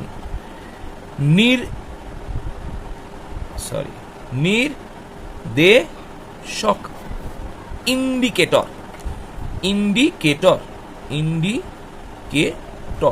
খাতাটা ছিঁড়ে যাচ্ছে কেন জানি। নির্দেশক বা ইন্ডিকেটর ব্যবহার করা হয়। ইন্ডিকেটর বা নির্দেশক হলো এক প্রকারের জৈব রঞ্জক, যা নিজের বর্ণের পরিবর্তন ঘটিয়ে প্রশমন বিক্রিয়ার প্রশমন ক্ষণ নির্দেশ করে। অর্থাৎ জাস্ট প্রশমন কখন হলো সেই ক্ষণটাকে বলে দেবে, জাস্ট ওই টাইমটা, এই প্রশমন হয়ে গেছে রে। অর্থাৎ আমরা প্রশমন বিক্রিয়া করি কিভাবে একটু দেখে নি। বলছে একটা পাত্র নিলাম, প্রশমন বিক্রিয়া করাতে গেলে এই পাত্রও নিতে পারি বা একটা কনিক্যাল ফ্লাক্স নিতে পারি। এই কনিক্যাল ফ্লাক্সের মধ্যে কিছু পরিমাণে জানা মাত্রার আমি অ্যাসিড নিয়ে নিলাম, এখানে কি আছে? অ্যাসিড আছে। এবার আমি একটা বুরেট, এরম টাইপের লম্বা একটা নল, যে লম্বা নলটার মুখে এরম একটা সরু আছে, এখানে একটা কল সিস্টেম, স্টপ কক করা আছে। এখানে দাগ দেওয়া রয়েছে, এখানে ভর্তি করা রয়েছে ক্ষার, এই ক্ষার এক ফোঁটা করে এখানে পড়তে পারে। তো আমরা এই বুলেটটাকে এই কনিক্যাল ফ্লাক্সের ওপরে সেট করে দিলাম, সেট করে এখানে নলটার সাহায্যে এক ফোঁটা করে ক্ষার ফেলতে থাকলাম। তো ক্ষার আস্তে আস্তে অ্যাসিডকে খাবে। এবারের প্রশ্ন হচ্ছে যে ক্ষার আস্তে আস্তে যদি অ্যাসিডকে খায়, এক সময় দেখা যাবে ক্ষার বাড়তে বাড়তে বাড়তে বাড়তে যখন অ্যাসিডের সঙ্গে তুল্য হয়ে যাবে, তুল্য মানে আমি ব্যাপারটা বলি, ধর 5 জন ছেলের সঙ্গে 3 জন মেয়ে প্রথমে যুদ্ধ করছে, পারছে না, মেয়েরা হেরে যাচ্ছে, আরো একজন করে মেয়ে আসতে থাকলো, এইভাবে 10 জন মেয়ে হয়ে যাওয়ার পর দেখা গেল ওই 5 জন ছেলেকে 10 জন মেয়ে কিন্তু হারিয়ে দিল। তাহলে এখানে 5 জন ছেলের তুল্য হলো 10 জন মেয়ে, একে তুল্য বলে। তুল্য মানে কিন্তু সমান নয়, কিন্তু তুলনীয়। যেটা আগে আমরা তুল্য বলতে আগে যেটা আমরা বিনিময় প্রথা ব্যবহার করেছিলাম, যে আমি 2 বস্তা ধান দিলাম, আমাকে একটা স্বর্ণকার সোনার কানের দুল করে দিল, এটাকে বলা হলো তুল্য। তো যাই হোক, এইভাবে বিক্রিয়াটা যখন করানো হয় এই অ্যাসিডে, তখন এই নির্দেশকটাকে যোগ করে দেওয়া হয়। নির্দেশক নিজের বর্ণের পরিবর্তনের মাধ্যমে বুঝিয়ে দিল যে এইখানে অ্যাসিডটা ওই ক্ষার দ্বারা কি হয়ে গেছে, সম্পূর্ণ বিক্রিয়া করে নষ্ট হয়ে গেছে। তখন আমরা বুঝতে পারলাম যে এই বিক্রিয়াটা কি হয়ে গেছে, প্রশমিত হয়ে গেছে। বোঝা গেল ব্যাপারটা? তাহলে প্রশমন বিক্রিয়াটা, তার মানে ক্ষার অ্যাসিডটাকে নষ্ট করে দিল, তার জন্য নির্দেশক আছে। নির্দেশক নিজের বর্ণের পরিবর্তন করিয়ে বলে দেয় যে বিক্রিয়াটা প্রশমন হয়েছে। ঠিক আছে, ব্যাপারটা হচ্ছে অনেকে বলেছিল স্যার পিএইচ স্কেল এখান থেকে শুরু হচ্ছে 0 থেকে, মাঝখানে 7 আর এখানে 14, এর মাঝে সব আছে। তো এর স্যার বেশি কেন হলো না, এর স্যার কম কেন হলো না? আমি একটু টাচ আপ করে দিই। আমরা যে সমস্ত অ্যাসিড নিই তাদের মোলারিটি 1 মোলের বেশি হয় না, এবং যে সমস্ত অ্যাসিড নেওয়া হয় সেটি খুব লঘুও নয়। এটা হচ্ছে এর থেকে বেশি কি হলো, গাঢ়ও নয় আর খুব কম মানে লঘুও নয়। তো এমন একটা গাঢ়ত্বের মধ্যে অ্যাসিডগুলোকে নেওয়া হয় যার মান 0 থেকে কখনো কম হতে পারে না আর 14 থেকে কখনো বেশি হতে পারে না। বুঝতে পারলাম না তো? আমি একটা পার্ট বুঝিয়ে দিচ্ছি। ধরি কোনো অ্যাসিডের HCl এর গাঢ়ত্ব হচ্ছে 1 মোল, তাহলে তার পিএইচ কত হবে? একটুখানি তোরা বার করে দেখাবার চেষ্টা কর। পিএইচ সমান -log(H+) বোর্ডওয়ার্কেও কিন্তু এইভাবে অঙ্ক হয় বলে আমার মনে ছিল না, তো এখানে আমার মনে হয় আরো ভালো করে অঙ্কগুলো বোঝা যায়। তোরা প্রশ্ন করতে পারিস ছেলেদের মতো, তাহলে আমি তার ওয়াইজ অ্যান্সার দেবো। তো -log(H+), ঠিক আছে? তাহলে এখানে কত বসালাম, -log(, এবার একটা কথা আগেই বলেছিলাম, HCl এর যদি গাঢ়ত্ব 1 মোল হয়, তার মানে একটা HCl থেকে কটা H+ পাওয়া যাবে? একটা। তাহলে H+ এর গাঢ়ত্ব কত হবে? 1 মোল। ক্লিয়ার? তাহলে এখানে গাঢ়ত্ব H+ এর গাঢ়ত্ব কত বসালাম? 1। H+ এর গাঢ়ত্ব বসালাম 1। তাহলে log 1 যদি আমরা করি, তো log 1 এর মান হচ্ছে, log 1 মানে হচ্ছে 0, log 1 এর মান হচ্ছে 0। তাহলে log 1 যদি 0 হয় তাহলে -0, তার মানে আমরা লাস্ট অফ অল মানটা পেলাম কত? 0। এবার ধরে নিই কোনো অ্যাসিডের, বোঝা গেল এটা 1, log 1 সমান log 1 এর মান হচ্ছে 0, তাহলে এটা 0 হলো, -0 মানে 0। এটা হলো ন্যূনতম, এর লাস্ট স্টপেজ। যদি কোনো অ্যাসিডের মোলার গাঢ়ত্ব 10 মোল হয়, তাহলে তার H+ এর মোলার গাঢ়ত্ব যদি HCl হয়, ধরে নিচ্ছি, তাহলে H+ এর মোলার গাঢ়ত্ব 10 মোল, তাহলে তখন তার পিএইচ কত হবে? পিএইচ -log(H+), তাহলে -log(H+ এর গাঢ়ত্ব কত? 10, তাহলে log 10 সমান কত হলো? 1। তাহলে log 10 যদি 1 হয় তাহলে -1, তাহলে 10 মোল হলেই অ্যান্সারটা কত চলে আসছে? -1। 10 মোল হবে না, বলেছিলাম গাঢ়ত্ব সর্বাপেক্ষা 1 মোল হলে এটা মাপা যাবে। বোঝা গেল? মোলারিটি 1 মোল পর্যন্ত মাপা যাবে। তাই আমরা এটা -1 পাচ্ছি, তাহলে এটা তো আমরা 0 থেকে কম পেলাম রে, তাই না? তো এটা ধরা যাবে কি না? তার মানে খুব গাঢ়ত্বযুক্ত অ্যাসিডের ক্ষেত্রেও পিএইচ নির্ণয় করা যায় না, এবং খুব লঘু অ্যাসিডের ক্ষেত্রেও বা ক্ষারের ক্ষেত্রেও পিএইচ নির্ণয় করা যায় না। ক্লিয়ার? এটা বুঝিয়ে রাখলাম, যার দরকার সে বুঝবি, যার দরকার নেই সে বুঝবি না। H+ P(OH) সমান 14, এটা সবাই মনে রাখবি। আর একটা কথা বলে রাখি, পিএইচ স্কেল সর্বদা মাপা হয় 25 ডিগ্রি সেন্টিগ্রেড উষ্ণতায়। ক্লিয়ার? 25 ডিগ্রি সেন্টিগ্রেড উষ্ণতায় পিএইচ স্কেলটা সবসময় মাপা, এটা কনভেনশন, তো এটা ধরে নেওয়া হয়। তো পিএইচ আর P(OH) এর যোগফল 14। একটা প্রশ্ন এলো, যে স্যার একটা একটা খার নিলাম, তার পিএইচ কত? PH sir 12। ক্লিয়ার? তাহলে এর পি অফ ওইচ কত? পি অফ ওইচ হচ্ছে 14 - 12 = 2। তাহলে আমরা কোনো অ্যাসিড বা ক্ষারের পিএইচ এবং পি অফ ওইচ দুটোই কিন্তু বার করতে পারবো। বোঝা গেল? ব্যাস, এবার আমরা চলে আসছি, এটা তো তোর 6 নম্বর ভিডিওর পর এটা 7 নম্বর ভিডিও চলছে, এটা 7 নম্বর ভিডিও। তো 7 নম্বর ভিডিও এটা, এরপর আমরা চলে আসছি খুব ইম্পর্টেন্ট প্রশমন বিক্রিয়া।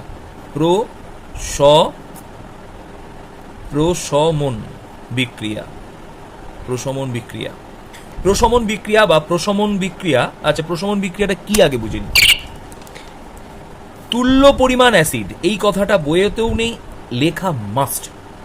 তুল্য পরিমাণ অ্যাসিড এবং তুল্য পরিমাণ ক্ষারের বিক্রিয়ায়, আমি আর লিখছি না ভাষাটা, তুল্য পরিমাণ অ্যাসিড ও তুল্য পরিমাণ ক্ষারের বিক্রিয়ায় অ্যাসিড ও ক্ষারের সম্পূর্ণ, এই পয়েন্টসগুলো শুধু আমি লিখছি, এই পয়েন্টসগুলি স্যার চাইবে কিন্তু, সম্পূর্ণ ধর্ম বিলুপ্ত হয়ে,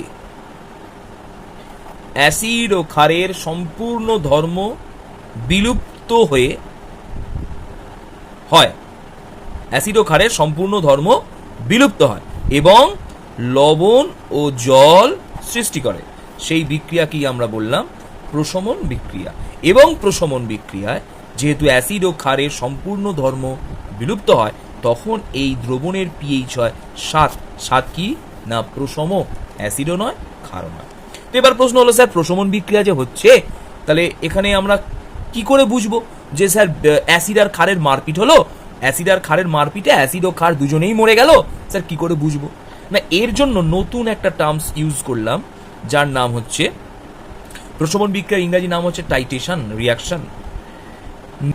নির্দেশক, ইন্ডিকেটর,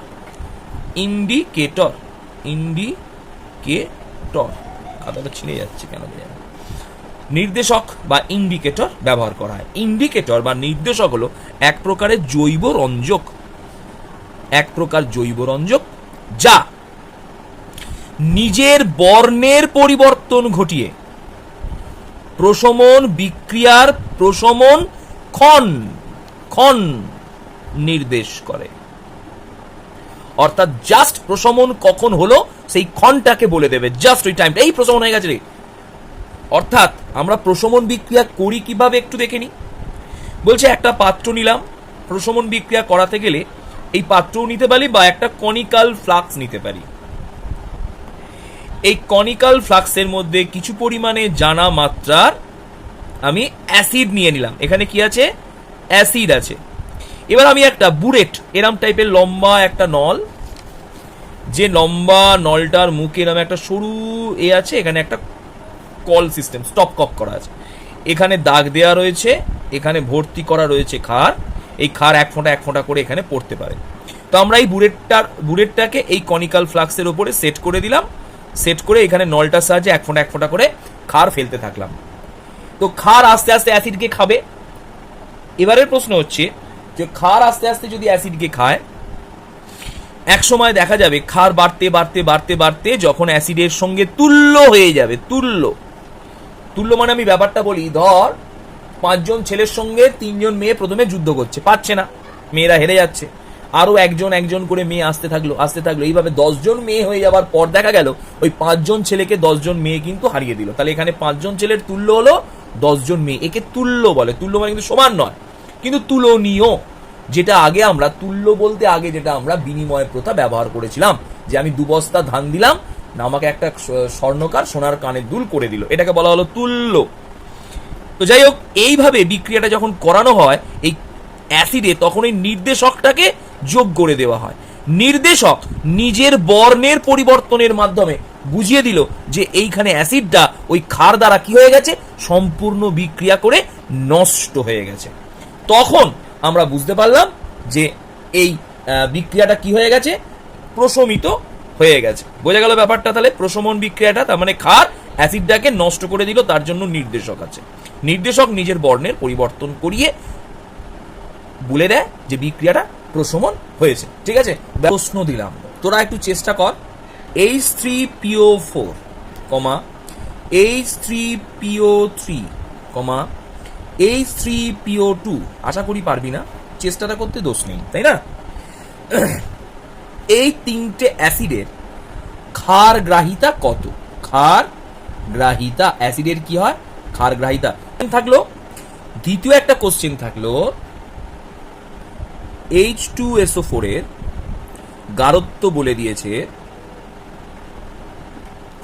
0.005 মোলার।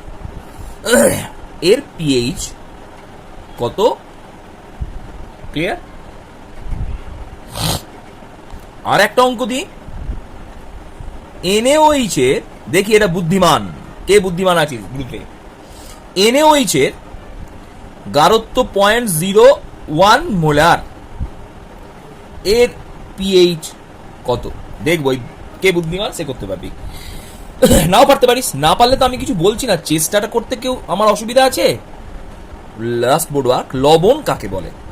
তাহলে প্রথম কথা আমি একটু আগেই শিখিয়েছি যে অ্যাসিডের এই দুটো হাইড্রোজেন কি ছিল? প্রতিস্থাপনযোগ্য। কেন প্রতিস্থাপনযোগ্য? না এদের কেউ লাথি মেরে বাইরে বার করতে পারে। এবার প্রশ্ন হচ্ছে যে এখানে সোডিয়াম কি করলো? ধাতু, এই হাইড্রোজেনটাকে লাথি মেরে বাইরে বার করে দিল, হাইড্রোজেন বেরিয়ে পালিয়ে এলো, সেই জায়গায় কে ঢুকে গেল? সোডিয়াম। দেখ সোডিয়াম ঢুকে গেছে, আর আরেকটা সোডিয়াম আরেকটা হাইড্রোজেনকে লাথি মেরে হাইড্রোজেনটাকে বাইরে বার করে দিল, তার বদলে সোডিয়াম এই হাইড্রোজেনের জায়গায় ঢুকে গেল, তাই তো? এটা দেখ, লক্ষ্য কর, এটা কার জায়গা ছিল? হাইড্রোজেনের। এটা কার জায়গা ছিল? হাইড্রোজেনের। এবার প্রশ্ন হচ্ছে স্যার একটা সোডিয়াম একটা হাইড্রোজেনকে প্রতিস্থাপিত করতে পারবে? তার প্রতিস্থাপনটা কিভাবে হয়? না যার যোজ্যতা 1 তার একটা পা, তাহলে একটা পা দিয়ে কজন লোককে লাথি মারা যাবে? একজনকে। সোডিয়ামের যোজ্যতা 1, তাহলে এর একটা পা, তাহলে এ সর্বদা একজনকে লাথি মারতে পারবে, কেন? হাইড্রোজেনেরও যোজ্যতা 1, তাহলে একটা হাইড্রোজেনকে প্রতিস্থাপন করতে পারবে। কিন্তু যদি ক্যালসিয়াম হতো, ক্যালসিয়ামের যোজ্যতা 2, তার মানে তার দুটো পা, একটা ক্যালসিয়াম একসঙ্গে দুটো হাইড্রোজেনকে লাথি মারতে পারবে, এটা কিন্তু বুঝে নিতে হবে।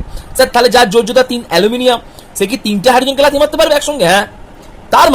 তার মানে স্যার আপনি বলতে চাইছেন যে স্যার এখানে দুটো সোডিয়াম দুটো হাইড্রোজেনকে সরিয়েছে। স্যার এখানে যদি একটা ক্যালসিয়াম আসতো তাহলে এই দুটো হাইড্রোজেনকে সরিয়ে দিত? হ্যাঁ। তার মানে ক্যালসিয়াম যদি আসতো তাহলে এখানে দুটো সোডিয়াম আর লাগতো না। বুঝতে পারলাম না তো ব্যাপারটা? একটু বোঝাই। দেখ ছবিটা আবার একবার আঁকি, আবার একবার ছবিটা আঁকি। আজকে কিন্তু চ্যাপ্টারগুলো সব এক্সট্রা ফালতু পড়ালাম, যার খুব অসুবিধা হবে করবি না। ক্লিয়ার? এখানে যদি একজন ক্যালসিয়াম আসে, একজন ক্যালসিয়াম এর যোজ্যতা কত? 2, তাহলে এ কটা হাইড্রোজেনকে লাথি মারতে পারবে? ক্লিয়ার করিনি? এ একসঙ্গে দুটো হাইড্রোজেনকে লাথি মারতে পারবে, তাহলে দুটো হাইড্রোজেনকে এ একাই সরিয়ে দিল লাথি মেরে। ক্লিয়ার? দুটো হাইড্রোজেন বেরিয়ে গেল, তাহলে এর জায়গায় কে ঢুকলো? সালফার। এখানে একটা অক্সিজেন, এখানে একটা অক্সিজেন, এখানে একটা অক্সিজেন, এখানে একটা অক্সিজেন, এই দুটো ক্যালসিয়াম প্লাস মাইনাস 2 প্লাস একসঙ্গে এখানে ঢুকে গেল। বুঝে গেল? তাহলে দুটো সোডিয়ামের জায়গায় একটা ক্যালসিয়াম দুটো হাইড্রোজেনকে একসঙ্গে বার করে দিল, তখন এই যৌগটার কি নাম হবে? CaSO4। তাহলে এখানে ক্যালসিয়াম কটা? একটা। তার মানে যার যোজ্যতা 2 সে দুটো হাইড্রোজেনকে প্রতিস্থাপনকে একাই বার করে দিতে পারবে, এইটাই বোঝাতে চাইছিলাম। কিন্তু যখন সোডিয়াম ঢুকছিল তখন দুটো হাইড্রোজেনের জন্য দুটো সোডিয়াম, তাই নাম হয়েছিল Na2SO4। ঠিক আছে? অসুবিধা থাকতেই পারে, জিজ্ঞেস কর।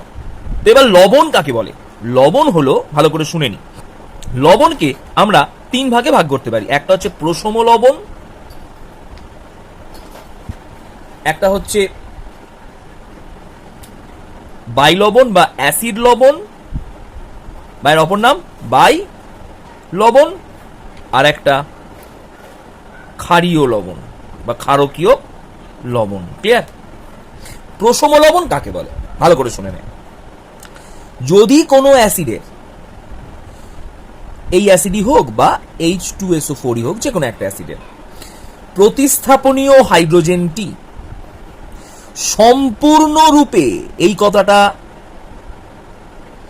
লেখা মাস্ট, সম্পূর্ণরূপে ধাতু বা ধাতুর মতো আচরণকারী মূলক দ্বারা, ধাতুর মতো আচরণকারী মূলকের স্যারের নাম লিখে দিন না। হ্যাঁ, অ্যামোনিয়াম আয়ন। ধাতু মানে সবই তো জানি, সোডিয়াম, ক্যালসিয়াম, পটাশিয়াম, অ্যালুমিনিয়াম, সবই ধাতু।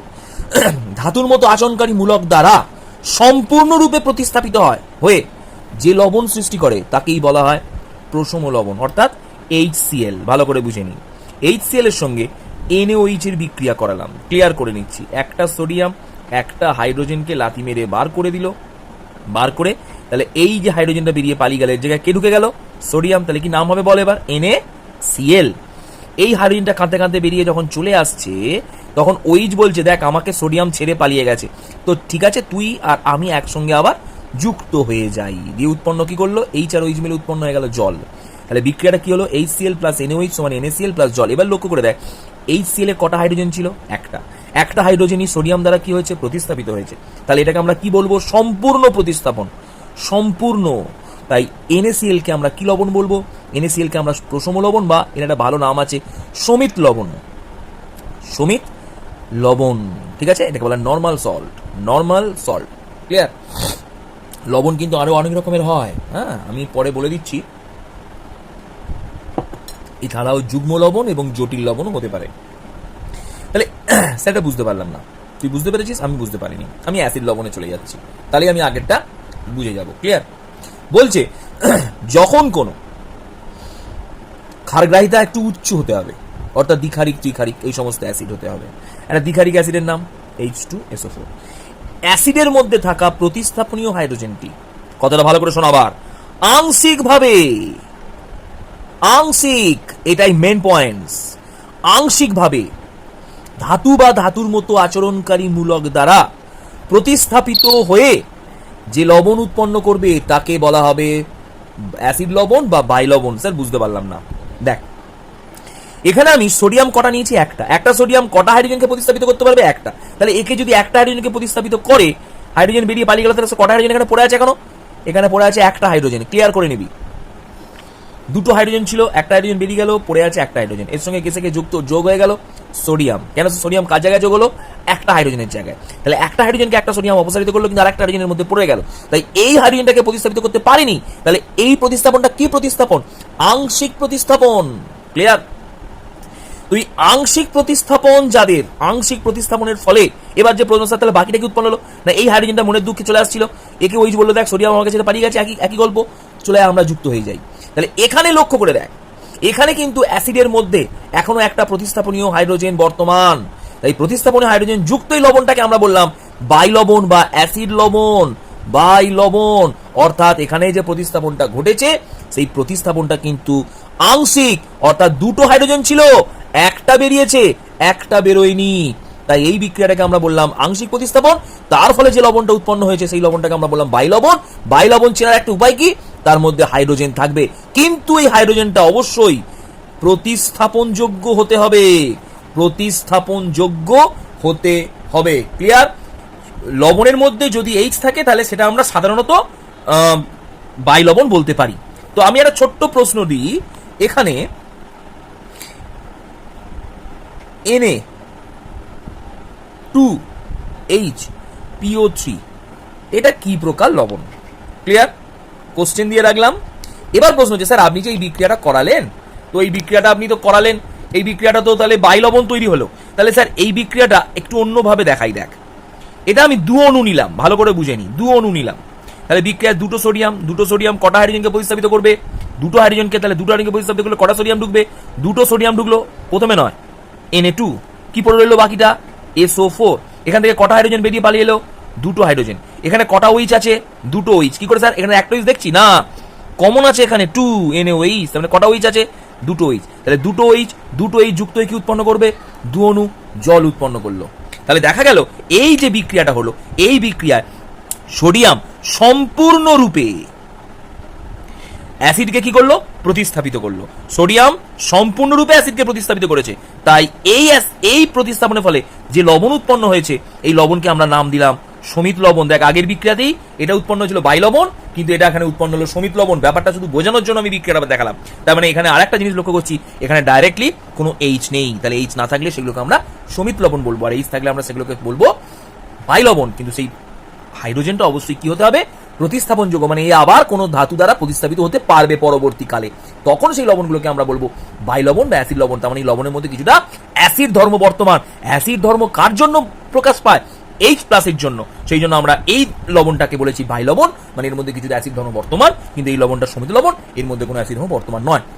তার মানে বিক্রিয়া যদি এখনো বিক্রিয়া করে তখন বাইলবণ উৎপন্ন হলো, এখনো বিক্রিয়া করলে এখানে বিক্রিয়াটা হাইড্রোজেনকে কিভাবে প্রতিস্থাপিত করেছে, আংশিকভাবে, মানে হাফ প্রতিস্থাপিত করেছে, হাফ প্রতিস্থাপিত করতে পারেনি, কিন্তু এই বিক্রিয়ায় হাইড্রোজেনকে সম্পূর্ণরূপে প্রতিস্থাপিত করেছে, সেই জন্য এই বিক্রিয়াটায় উৎপন্ন লবণটা হয়ে গেল সমিত লবণ। তাহলে সম্পূর্ণ প্রতিস্থাপিত করলে সমিত লবণ বা প্রশমিত লবণ, আংশিক প্রতিস্থাপিত করলে কিন্তু বাইলবণ। আর একটা প্রশ্ন, যে যদি একারিক অ্যাসিড হয় তার কি সম্পূর্ণ আংশিক প্রতিস্থাপন করা যায় না? একটা হাইড্রোজেন থাকলে তার আংশিক বা সম্পূর্ণ প্রতিস্থাপন করা যাবে না, তাহলে সেখানে শুধুমাত্র কি উৎপন্ন হবে? শুধুমাত্র উৎপন্ন হবে প্রশম লবণ। যেমন HCl, HCl এর ক্ষেত্রে বাইলবণ উৎপন্ন হবে না, যেমন HNO3, HNO3 এর ক্ষেত্রে বাইলবণ উৎপন্ন হবে না, ইত্যাদি। তাহলে এই সমস্ত অ্যাসিডগুলোর ক্ষেত্রে কিন্তু বাইলবণ উৎপন্ন হবে না। কেন? এর তো আছেই একটা, এর আর হাফ কি প্রতিস্থাপিত করা যায় একটা? না। তাই এই একক্ষারিক অ্যাসিডগুলোর ক্ষেত্রে কিন্তু কেবলমাত্র সমিত লবণই উৎপন্ন হবে, বাইলবণ উৎপন্ন হবে না। তাহলে আমরা প্রশ্নগুলো দিয়ে দিলাম, বোর্ড ওয়ার্ক দিয়ে দিলাম। একটু HPO3 এটা কি প্রকারের লবণ, এই প্রশ্নটা করেছিলাম। এই আর একটা প্রশ্ন করেছিলাম H3PO3, H3PO4 আর H3PO2 এর ক্ষারগ্রাহিতা কত, এটা করেছিলাম প্রশ্নটা। তো এদের অ্যান্সারগুলো আমি ফার্স্টে দিচ্ছি। H3PO4 এই অ্যাসিডটার ক্ষারগ্রাহিতা কত? তো ক্ষারগ্রাহিতা বলতে গেলে আমরা একটা কথা আগের দিন বলেছিলাম যে সমস্ত হাইড্রোজেনগুলো ফন এর কোনো একটা মৌলের সাথে ডাইরেক্ট যুক্ত থাকবে, ফন FON ডাইরেক্ট যুক্ত থাকবে, সেই সমস্ত মৌলগুলোর সাথে যুক্ত থাকা হাইড্রোজেনগুলোই প্রতিস্থাপনীয় হাইড্রোজেন, বাকিরা প্রতিস্থাপনীয় নয়। এটা শিখিয়েছিলাম আগের দিন। আর একটা কথা বলি, এটা এক্সট্রা করাচ্ছি, যদি কারোর মনে হয় এটা বুঝতে অসুবিধা হয়েছে, করবি না, ঠিক আছে? এটা একটু এক্সট্রা করাচ্ছি ফান্ডা তৈরি করার জন্য। তো ফার্স্টে এটা কিভাবে হয় একটু দেখে নিন। ফসফরাসের 5টা হাত, ফসফরাসের 5টা হাত, ঠিক আছে? তো ফসফরাস প্রথমে একটা হাত দিয়ে হাইড্রোজেনের সাথে যুক্ত হলো, দ্বিতীয় অক্সিজেনটা দিয়ে হাইড্রোজেনের সাথে যুক্ত হলো, তৃতীয় একটা অক্সিজেন দিয়ে আবার একটা হাইড্রোজেনের সাথে যুক্ত হলো, এবং চতুর্থ অক্সিজেনটা ডবল বন্ড দিয়ে, বা এটাকে বলা হয় অসমযোজী বন্ধন, পরে শেখাবো, এর মাধ্যমে যুক্ত হলো। এই যে অসমযোজী, এই বন্ধনটাকে কি বললাম নাম? অসমযোজী বন্ধন। এই অসমযোজী বন্ধনটাকে আমরা দুটি বন্ধনের সমান ধরতে পারি। অসমযোজী বন্ধন দুটি বন্ধনের সমান আমরা ধরে নিতে পারি, ঠিক আছে? তার মানে অসমযোজী বন্ধন মানে দুটো, তার মানে একটা ফসফরাসে কটা হাত? একটা, দুটো, তিনটে, চারটে, 5টা। এবার লক্ষ্য করে দেখ, এই হাইড্রোজেনটা অক্সিজেনের সঙ্গে যুক্ত, এই হাইড্রোজেনটা অক্সিজেনের সঙ্গে যুক্ত, এবং এটাও অক্সিজেনের সঙ্গে যুক্ত। তাই তিনটে হাইড্রোজেন যেহেতু ফনের ও এর সাথে যুক্ত, তাই তিনটে হাইড্রোজেনই কি প্রতিস্থাপনযোগ্য। তাহলে এর ক্ষারগ্রাহিতা কত হবে? এর ক্ষারগ্রাহিতা হয়ে গেল 3। ক্লিয়ার? তার মানে এখানে যদি সোডিয়াম দিয়ে প্রতিস্থাপন করাই, তাহলে সোডিয়াম এখানে একটা ঢুকবে, এখানে একটা ঢুকতে পারে, এবং এখানে একটা ঢুকতে পারে। কেন স্যার একটা করে ঢোকালে? সোডিয়ামের যোজ্যতাও 1, হাইড্রোজেনের যোজ্যতাও 1, তাই একটা সোডিয়াম একটা হাইড্রোজেনকেই প্রতিস্থাপিত করে। তাহলে এখানে যে লবণটা উৎপন্ন হবে, লবণ কি করে উৎপন্ন আগের দিন বলে দিয়েছিলাম, ধাতু বা ধাতুর মতো আচরণকারী মূলক দ্বারা। ক্ষারীয় লবণ, ক্ষারীয় লবণ আমরা পড়াবো, ক্ষারীয় লবণ। তো ক্ষারীয় লবণ কাকে বলে না? কোনো ক্ষারীয় অণুতে উপস্থিত হাইড্রক্সিল বা কোনো ক্ষারীয় অণুতে বা ক্ষারে উপস্থিত হাইড্রক্সিল মূলক বা অধাতব মূলক দ্বারা আংশিকভাবে, তাহলে আবার বলি, হাইড্রোজেন ধাতব মূলক দ্বারা প্রতিস্থাপিত হয়, আর হাইড্রক্সিল মূলকগুলো অধাতব মূলক দ্বারা প্রতিস্থাপিত হয়। যে লবণ উৎপন্ন করে তাকে বলা হয় ক্ষারীয় লবণ, এবং সেটা কিন্তু আংশিক কথাটা লিখতেই হবে। তার মানে একটা জিনিস ক্লিয়ার আমি করে দিই, যদি লবণের মধ্যে আম্লিক হাইড্রোজেন থাকে তাহলে সেটা হবে বাইলবণ বা আম্লিক লবণ, আর যদি লবণের মধ্যে এই OH নামক ক্ষারীয় গ্রুপটা থাকে তখন সেটাকে বলা হবে ক্ষারীয় লবণ। যেমন আমি একটা কথা বলি, ধর NaOH, আবার বোঝাচ্ছি, এর সঙ্গে আমি HCl এর বিক্রিয়া করলাম, এখানে HCl এর Cl মাইনাসটা কি আয়ন? অধাতব মূলক, একটু জিনিসটা ক্লিয়ার করে নিই। এই OH কে প্রতিস্থাপিত করতে পারবে। OH এর যোজ্যতা, বা আমরা যদি এটাকে যোজ্যতা হিসাবে ধরি বা হাত ধরি 1, ক্লোরিনেরও যোজ্যতা 1, মানে হাত 1, তাহলে একটা ক্লোরিন একটা OH কে প্রতিস্থাপিত করতে পারবে। প্রতিস্থাপিত করার পর কি উৎপন্ন করলো? A কে প্রতিস্থাপিত করে দিলে ওর জায়গায় ঢুকে পড়লো, উৎপন্ন হলো NaCl প্লাস এই OH আর H যুক্ত হয়ে গেল, উৎপন্ন করলো H2O। তো এবার প্রশ্ন হচ্ছে, NaOH এর মধ্যে কটা OH ছিল? একটা ওইচকে একটা ক্লোরিন প্রতিস্থাপিত করে দিয়েছে, যে লবণটা উৎপন্ন করেছে এই লবণটার মধ্যে সমিত লবণ, এই লবণটার মধ্যে কোনো ওইচ গ্রুপ আছে? নেই। তাহলে এই লবণটাকে আমরা কি লবণ বলবো? নর্মাল লবণ বা সমিত লবণ বা প্রশমিত লবণ, যেহেতু এটার মধ্যে অতিরিক্ত কোনো ওইচ নেই। কিন্তু আমরা এমন একটা ক্ষার নেব যা, আচ্ছা এর একটুখানি বলি, এর অম্লগ্রাহিতা কত? 1। এর অম্লগ্রাহিতা 1। কেন না? ওইচ সংখ্যা 1। তাহলে অম্লগ্রাহিতা ক্ষারের কি হয়? অম্লগ্রাহিতা। এবার আমি ধরে নিলাম একটা PbOH হোল 2, এটাকে বলা হয় লেড হাইড্রক্সাইড। এই লেড হাইড্রক্সাইডে কটা ওইচ আছে? লেড হাইড্রক্সাইডে 2টো ওইচ আছে। এই লেড হাইড্রক্সাইডের সাথে যদি আমি এখন HCl এর বিক্রিয়া করাই, তাহলে একটা Cl একটা ওইচকে কি করবে? তাড়িয়ে দেবে। একটা Cl যদি একটা ওইচকে তাড়িয়ে দেয়, তাহলে আমরা ছবিটাকে একটু এরকম ভাবে দেখাতে পারি, যদিও এটা ছবিটা এরকম ভাবে দেখানো যায় না, এর মধ্যে এটা সমযোজী বন্ধন নয় কিন্তু, ঠিক আছে? এবার এই ছবিটাকে এরকম করে দেখালাম, একটা লেডের সঙ্গে কটা ওইচ যুক্ত আছে? 2টো। একটা এসে একে প্রতিস্থাপিত করে বার করে দিল, তাহলে তার জায়গায় ক্লোরিনটা ঢুকে পড়বে, তাহলে যৌগটা তখন কি উৎপন্ন হবে? Pb। বুঝেনি? এখানে দেখাচ্ছি Pb, এখানে ক্লোরিন ঢুকেছে আর একটা ওইচ পড়ে আছে, তাহলে এই লবণটাকে আমরা কিভাবে লিখবো? Pb ব্র্যাকেটে দিলাম ওইচ Cl। লক্ষ্য করে দেখ, পিবির মধ্যে থাকা দুটি হাইড্রক্সিল মূলকের একটি মূলক অধাতব ক্লোরিন মূলক দ্বারা প্রতিস্থাপিত হলো। কিন্তু তাহলে এখানে প্রতিস্থাপনটা কিরকম ছিল? 2টো, প্রতিস্থাপিত হলো একটা। তাহলে এই প্রতিস্থাপনকে আমরা লিখতে পারি আংশিক প্রতিস্থাপন। এই কথাটা লেখা বাঞ্ছনীয়। তাহলে তার ফলে আংশিক প্রতিস্থাপনের ফলে কি উৎপন্ন হলো? এখানে যে লবণটা উৎপন্ন হলো তাতে কিন্তু একটা ওইচ থেকে গেল, তখন আমরা এই লবণটাকে নাম দিলাম ক্ষারীয় লবণ, আর বাকিটা কি উৎপন্ন হবে? জল। তখন আমরা এই লবণটার নাম দিলাম ক্ষারীয় লবণ। তার মানে ক্ষারীয় লবণ চেনার একটাই উপায়, ওর মধ্যে ওইচ মূলক থাকবে। ক্লিয়ার? ক্ষারীয় লবণগুলোকে এইভাবেও প্রকাশ করা যায়। তার মানে ক্ষারীয় লবণ উৎপন্ন করতে গেলে আবার একটা কথা বলি, যে ক্ষারটাকে নেবো সেই ক্ষারের কিন্তু অম্লগ্রাহিতা 2 বা তার বেশি হতে হবে, 1 হলে কিন্তু হবে না। এই ক্ষারের অম্লগ্রাহিতা 2 বা তার বেশি হতে হবে। ক্লিয়ার? এরপর আমরা চলে আসছি, ধরে নিই আরেক প্রকারের লবণ উৎপন্ন করা, সেটা হচ্ছে কিভাবে লবণটা উৎপন্ন হয়। দেখ, ধর কপার হাইড্রক্সাইড, এটাকে এইভাবেও ব্যাখ্যা করা যায়। কপার হাইড্রক্সাইড, এটা আমি কোন নিয়েছি? 2 অণু। তাহলে কপার হাইড্রক্সাইড 2 অণু নিয়েছি, তার সঙ্গে আমি H2SO4 নিয়েছি। ভালো করে বুঝবি। এইভাবে যদি আমি বিক্রিয়া করাই, তাহলে কি বিক্রিয়াটা হয়? এটা 2 অণুটাকে প্রথমে এক অণু করে ভেঙে নিলাম। প্রথমে CuOH হোল 2 এক অণু নিলাম। ক্লিয়ার? এটা 2 অণু ছিল, এক অণু নিলাম, H2SO4 এর সঙ্গে বিক্রিয়া করালাম। ভালো করে বুঝবি। তো লক্ষ্য করে দেখ কিভাবে বিক্রিয়াটা করে। এই বিক্রিয়াগুলো শিখেছিলাম, এর ডান দিক, এর বাম দিক, এই H2SO4 ভুল করছি, অর্থাৎ এর বাম দিক এর ডান দিকের সঙ্গে যুক্ত হয়ে যাবে, আর এর ডান দিক এর বাম দিকের সঙ্গে যুক্ত হয়ে যাবে। এটা শিখিয়েছিলাম অনেকবার, ঠিক আছে? ক্লিয়ার? তো প্রশ্ন হচ্ছে স্যার এটা তো মানে টোটকা, কিন্তু স্যার এমনি অবস্থায় কিরকম? আমি একটু বোঝাই। CuOH OH, কিন্তু বারবার বলছি এইভাবে লেখা যায় না, তোদের সুবিধার জন্য লেখাচ্ছি। স্যার Cu 2টো OH এর সঙ্গে যুক্ত হয়েছে কেন? Cu এর যোজ্যতা 2, তাই 2টো OH এর সঙ্গে যুক্ত হয়েছে কারণ এটা যোজ্যতা। তাহলে দ্বিযোজী মূলকগুলো একযোজী মূলকের সঙ্গে 2টো একযোজী মূলককে যুক্ত করতে পারে। 2টো হাত, এর একটা হাত, তাহলে এই যদি 2টো হাত বাড়ায় তাহলে এরা একটা হাত দিয়ে দুজনে যুক্ত হয়েছে। এবার প্রশ্ন হচ্ছে স্যার সালফেট মূলকের যোজ্যতা কত? 2।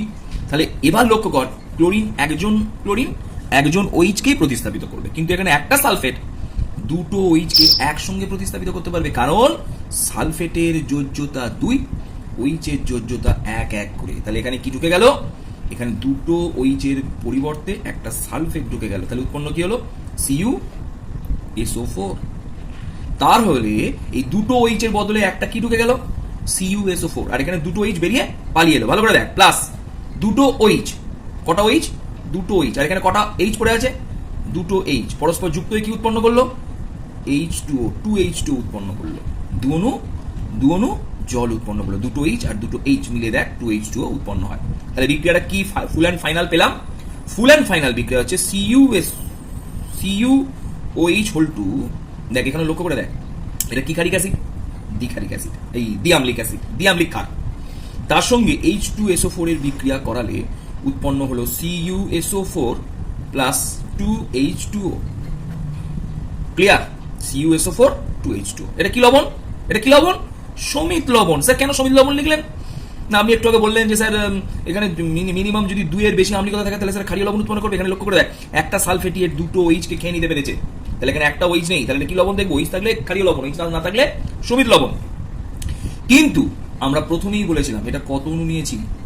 2 অণু নিয়েছি। তাহলে এখানে 1 অণুর সাথে বিক্রিয়া করালাম, তাহলে বিক্রিয়া উৎপন্ন হয়েছে CuSO4 লবণ, তার সাথে এখনো পড়ে রয়েছে CuOH হোল 2 যেটা বিক্রিয়া করেনি। তাহলে এই যে লবণটা টোটাল উৎপন্ন হলো, এটা কি করে উৎপন্ন হলো বুঝতে পেরেছিস? এটা কি করে উৎপন্ন হলো না, কপার সালফেট এক অণুর সঙ্গে বিক্রিয়া করে উৎপন্ন হয়েছে, আর এখানে আমরা নিয়েছিলাম 2 অণু। তাহলে এখনো কি অবস্থায় পড়ে থাকবে? অবিকৃত অবস্থায় পড়ে থাকবে। যেহেতু এখানে সমিত লবণের সাথে একটা ক্ষারের OH যুক্ত আছে, তাহলে এই যুগ্ম অবস্থায় এই ক্ষারটাকে আমরা কি ক্ষার বলবো? এই কি লবণ বলবো? ক্ষারীয় লবণ বলবো। কেন ক্ষারীয় লবণ বললাম? এখানে সমিত লবণের সাথে একটা ক্ষার যুক্ত হয়ে গেছে, তাই এটাকে আমরা ক্ষারীয় লবণ বলবো। তাহলে এইভাবেও ক্ষারীয় লবণ কিন্তু উৎপন্ন হতে পারে। ক্লিয়ার? তোদের আরেকটা ক্ষারীয় লবণ উৎপন্ন করা আমি দেখাচ্ছি, তোরা আমাকে এটা করে দেখাতে পারিস। তাহলে এটা একটা প্রশ্নের মতো হয়ে গেল আর কি। এটা প্রশ্নের মতো হয়ে গেল। প্রশ্নটা হচ্ছে যে লেড হাইড্রক্সাইড এর সাথে HNO3 যদি যুক্ত করি, তাহলে যে লবণটা উৎপন্ন হবে সেটা একটা ক্ষারীয় লবণ উৎপন্ন করব। ক্ষারীয় লবণ উৎপন্ন করব। আর একটা কি লবণ উৎপন্ন করব? 1 নম্বরে বললাম একটা ক্ষারীয় লবণ উৎপন্ন করে দেখা, আর 2 নম্বরে বলবো একটা সমিত লবণ উৎপন্ন করে দেখা। দুটোরই বিক্রিয়া আমাকে করে দেখাতে হবে পরের ভিডিওটাতে। ওকে, তাহলে এই বিক্রিয়ায় একটা ক্ষারীয় লবণ উৎপন্ন করব, একটা সমিত লবণ উৎপন্ন করব। করতে পারলে কিন্তু তোরা এই আইডিয়াটা ধরে ফেলবি যে ব্যাপারটা এই হচ্ছে। ক্লিয়ার? H হোল 2 এর সঙ্গে HNO3 বিক্রিয়া করাচ্ছি। ফার্স্টে বুঝে নি এই OH, একটু আগেই বলেছি, বড়ুয়ারগুলো কিন্তু ভালো করে দেখ, ক্লিয়ার কর। এই OH গ্রুপ অধাতব মূলক দ্বারা প্রতিস্থাপিত হতে পারে। তাহলে OH গ্রুপগুলো কি দ্বারা প্রতিস্থাপিত হয়? অধাতব মূলক দ্বারা প্রতিস্থাপিত হয়। ঠিক আছে, এবার লক্ষ্য কর OH গ্রুপের যোজ্যতা 1 আর Na3 এর যোজ্যতা 1 বা জারণ সংখ্যা 1, এরও -1, এরও -1। তাহলে একটা NO3 কটা OH কে প্রতিস্থাপিত করতে পারবে? একটা OH কে প্রতিস্থাপিত করতে পারবে। তাহলে এখানে দুটো OH আছে, যদি আমি এখানে দুজনকেই প্রতিস্থাপিত করাতে চাই তাহলে এখানে কটা NO3 লাগবে? দুটো। তাই এখানে 2 নিলাম, তাহলে PbOH হোল 2 প্লাস 2 HNO3। তাহলে কি হবে? 2 HNO3 দুটো NO3 দুটো OH কে প্রতিস্থাপিত করবে এবং উৎপন্ন করবে PbNO3 হোল 2। এটা কি করে হলো আমি একটু ছোট্ট করে দেখাতে পারি সোজা করে। PB এর সাথে দুটো OH যুক্ত আছে। HNO3 কটা নিয়েছিস? দুটো। প্রত্যেকটা HNO3 থেকে একটা করে নাইট্রেট আয়ন এলো, অধাতব মূলক। এগুলোকে কি বলে? অধাতব মূলক। একে প্রতিস্থাপিত করে তাড়িয়ে দিল, একে প্রতিস্থাপিত করে তাড়িয়ে দিল। তাহলে পিবির সাথে দুটো এখন কি যুক্ত হয়ে গেল? নাইট্রেট। নাম হলো পিবি দুটো নাইট্রেট যুক্ত হলো, দুটো OH এর জায়গায় দুটো নাইট্রেট যুক্ত হলো। আর এখানে কটা OH বেরিয়ে পালিয়ে গেল? দুটো OH বেরিয়ে পালিয়ে গেল। তাহলে নাম কি হয়ে গেল? PbNO3 whole 2। তাহলে PbNO3 হোল 2, এখানে কি উৎপন্ন হলো? লবণটা উৎপন্ন হলো। ক্লিয়ার? তো এবার দেখা গেল এই যে OH-টা দুটো OH বেরিয়ে পালিয়ে এলো, আর এখানে লক্ষ্য কর দুটো নাইট্রেট যদি এখান থেকে বেরিয়ে যায় তাহলে এখানে কি পড়ে আছে? দুটো হাইড্রোজেন। তাহলে দুটো OH আর দুটো হাইড্রোজেন পরস্পর যুক্ত হয়ে কি উৎপন্ন করবে? 2H2O। তাহলে এখানে আমরা বিক্রিয়া লিখলাম 2H2O। তাহলে এই যে বিক্রিয়াটা উৎপন্ন হলো PbOH হোল 2 প্লাস 2HNO3 সমান PbNO3 হোল 2 প্লাস 2H2O। এখানে যে লবণটা উৎপন্ন হয়েছে সেই লবণটায় কোনো OH গ্রুপ নেই, তাই লবণটাকে আমরা বললাম সমিত লবণ বা এর অপর নাম নরমাল লবণ। কিন্তু আবার বিক্রিয়াটাকে যদি আমরা এইভাবে ফলো করি, দেখছি বিক্রিয়াটা, ঠিক আছে? PbOH হোল 2 তার সঙ্গে যদি এক অণু HNO3 নিই তাহলে এখান থেকে কটা HNO3 পাওয়া যাবে? একটা। নাইট্রেট আয়ন কটা পাওয়া যাবে? একটা। তাহলে একটা নাইট্রেট আয়ন কটা OH কে প্রতিস্থাপিত করবে?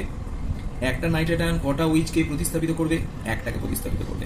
তাহলে একটা OH কি পড়ে থাকবে? পড়েই থাকবে। তাহলে কি উৎপন্ন হবে? PB, একটা OH পড়ে আছে ব্র্যাকেটে OH, তারপর কি পড়ে রইলো? এর সঙ্গে যুক্ত হলো NO3। তাহলে এখানে কটা OH বেরিয়ে এলো? একটা OH বেরিয়ে এলো। এখানে কটা OH পড়ে আছে? কটা H পড়ে আছে? একটা। তাহলে একটা OH আর একটা H মিলে উৎপন্ন করলো এক অণু জল। তাহলে এই বিক্রিয়ার মাধ্যমে যে লবণটা উৎপন্ন হলো সেই লবণটার মধ্যে যেহেতু OH আছে সেহেতু আমরা এই লবণটার নাম দিলাম ক্ষারীয় লবণ। এবার প্রশ্ন হচ্ছে স্যার তাহলে আংশিক প্রতিস্থাপন ব্যাপারটা একটু বুঝিয়ে দিন না। তো লক্ষ্য করে দেখ, আমি ব্যাপারটা বোঝানোর চেষ্টা করছি। এখানে PbOH হোল 2 এর দুটো OH গ্রুপই দুটো নাইট্রেট দ্বারা প্রতিস্থাপিত হয়ে গেছে বলে সম্পূর্ণ প্রতিস্থাপন। এখানে প্রতিস্থাপনটাকে আমরা বললাম সম্পূর্ণ প্রতিস্থাপন। সম্পূর্ণ প্রতিস্থাপনের জন্য এটা কি লবণ উৎপন্ন করেছে? সমিত লবণ। কিন্তু এখানে লক্ষ্য করি, এখানে OH আছে দুটো, কিন্তু একটা NO3 একটা OH কে প্রতিস্থাপিত করেছে, এখনো এর মধ্যে একটা OH পড়ে আছে। তাহলে এখানে প্রতিস্থাপনটা কি ধরনের প্রতিস্থাপন? এখানে প্রতিস্থাপনটা আংশিক প্রতিস্থাপন। তাই আংশিক প্রতিস্থাপনের জন্য আমরা এই যে লবণটা উৎপন্ন করেছে সেই লবণটার নাম বললাম ক্ষারীয় লবণ। কিছু অসুবিধা নেই, এটাকে আমরা বললাম ক্ষারীয় লবণ। অ্যান্সারটা কিন্তু তোদের বলে দিলাম। এরপরে আমরা চলে আসছি পরের পার্টে, যে কিছু অক্সাইডের প্রকৃতি, আমরা এটা কি করছি, আমরা অক্সাইডের প্রকৃতি করছি, অক্সাইডের প্রকৃতি একটুখানি আমরা এগুলো বলে দিচ্ছি। আচ্ছা, একটা কথা তোদের আবার বলে দিই, যেগুলো বোর্ডওয়ার্কের দরকার ছিল আমি বোর্ডওয়ার্ক তো করে দিলাম অবশ্যই, আর যেগুলো দরকার আছে আমি বোর্ডওয়ার্ক করব। বাকিগুলো কিন্তু আবার বলছি, কানে কামড়ে বলে দিলাম, ভালো করে শোন। যেগুলো দাগ দিয়ে ছবি তুলে পাঠিয়ে দিয়েছিলাম, সেই দাগ দিয়ে ছবি তোলার তলায় লাইনে যে বিক্রিয়াগুলোর তলায় দাগ দিয়েছি, বিক্রিয়াগুলোকে টেনে মুখস্থ করতে হবে। এবং মুখস্থ করার একটাই উপায়, আজকে মুখস্থ করলে কালকে ভুলে যাবি, পরশু মুখস্থ করলে তার পরের দিন ভুলে যাবি। তাহলে মুখস্থ করবি কি করে না, মুখস্থ করার একটাই উপায় হচ্ছে, বলেছিলাম বিক্রিয়াগুলোকে এক জায়গায় লিখে যে কোনো একটা জায়গায় ছিটিয়ে রাখতে, প্রতিদিন একবার করে দেখতে, এবং বিক্রিয়ার তলায় তলায় নামগুলো যৌগের লিখতে কিন্তু ভুল করবি না। ক্লিয়ার? ব্যালেন্স সমেত বিক্রিয়া, ব্যালেন্স না করলে বিক্রিয়াটা করার কোনো মানই হবে না, জিরো পাবি। সুতরাং আমি রিসেন্ট পরীক্ষা নেবো, সুতরাং বিক্রিয়াগুলো এখন থেকে না করলে কিন্তু পাবি না। বিট্টু, যদি এর পরে তুই এইরকম কিচ্ছু করিস যে পরীক্ষার ডেটে পরীক্ষাটা দিলি না, আমি কিন্তু রিমুভ করে দেবো, ঠিক আছে? তাতে তুই এবার পরে স্যার দেখে নিবি, আমি পড়াবো না তোকে। যাই হোক, অক্সাইডের প্রকৃতি ফার্স্টে আমি একটু 1 নম্বর অক্সাইড দিয়ে বলছি। অক্সাইডের প্রকৃতি লিখতে গেলে অক্সাইডগুলোকে ফার্স্টে আমরা ধরছি আম্লিক অক্সাইড, আম্লিক অক্সাইড। আম্লিক অক্সাইড কাকে বলবো না, সাধারণত আমি বলে দিই শুনে রে, অধাতব অক্সাইডগুলো সব আম্লিক অক্সাইড। যারাই অধাতব অক্সাইড তারাই আম্লিক অক্সাইড। ক্লিয়ার? কারণ এই অধাতব অক্সাইডগুলো, একটা উদাহরণ দিই, যেমন CO2 অধাতব অক্সাইড, এটা আম্লিক অক্সাইড। কেন না, এই অধাতব অক্সাইডগুলো জলের সঙ্গে বিক্রিয়া করে ডাইরেক্ট অ্যাসিড উৎপন্ন করতে পারে। এটা কার্বন ডাইঅক্সাইড নামক একটা অক্সাইড, জলে বিক্রিয়া করলে যে অ্যাসিডটা উৎপন্ন করবে তার নাম হয়ে গেল কার্বনিক অ্যাসিড। তাহলে অধাতব অক্সাইডগুলো জলের সঙ্গে বিক্রিয়া করে অ্যাসিড উৎপন্ন করে, তাই এদের নামকরণ করা হয়েছে আম্লিক অক্সাইড। আবার একটা স্যার দেখান, SO2 প্লাস H2O সমান উৎপন্ন করলো H2SO3, এটার নাম হচ্ছে সালফিউরাস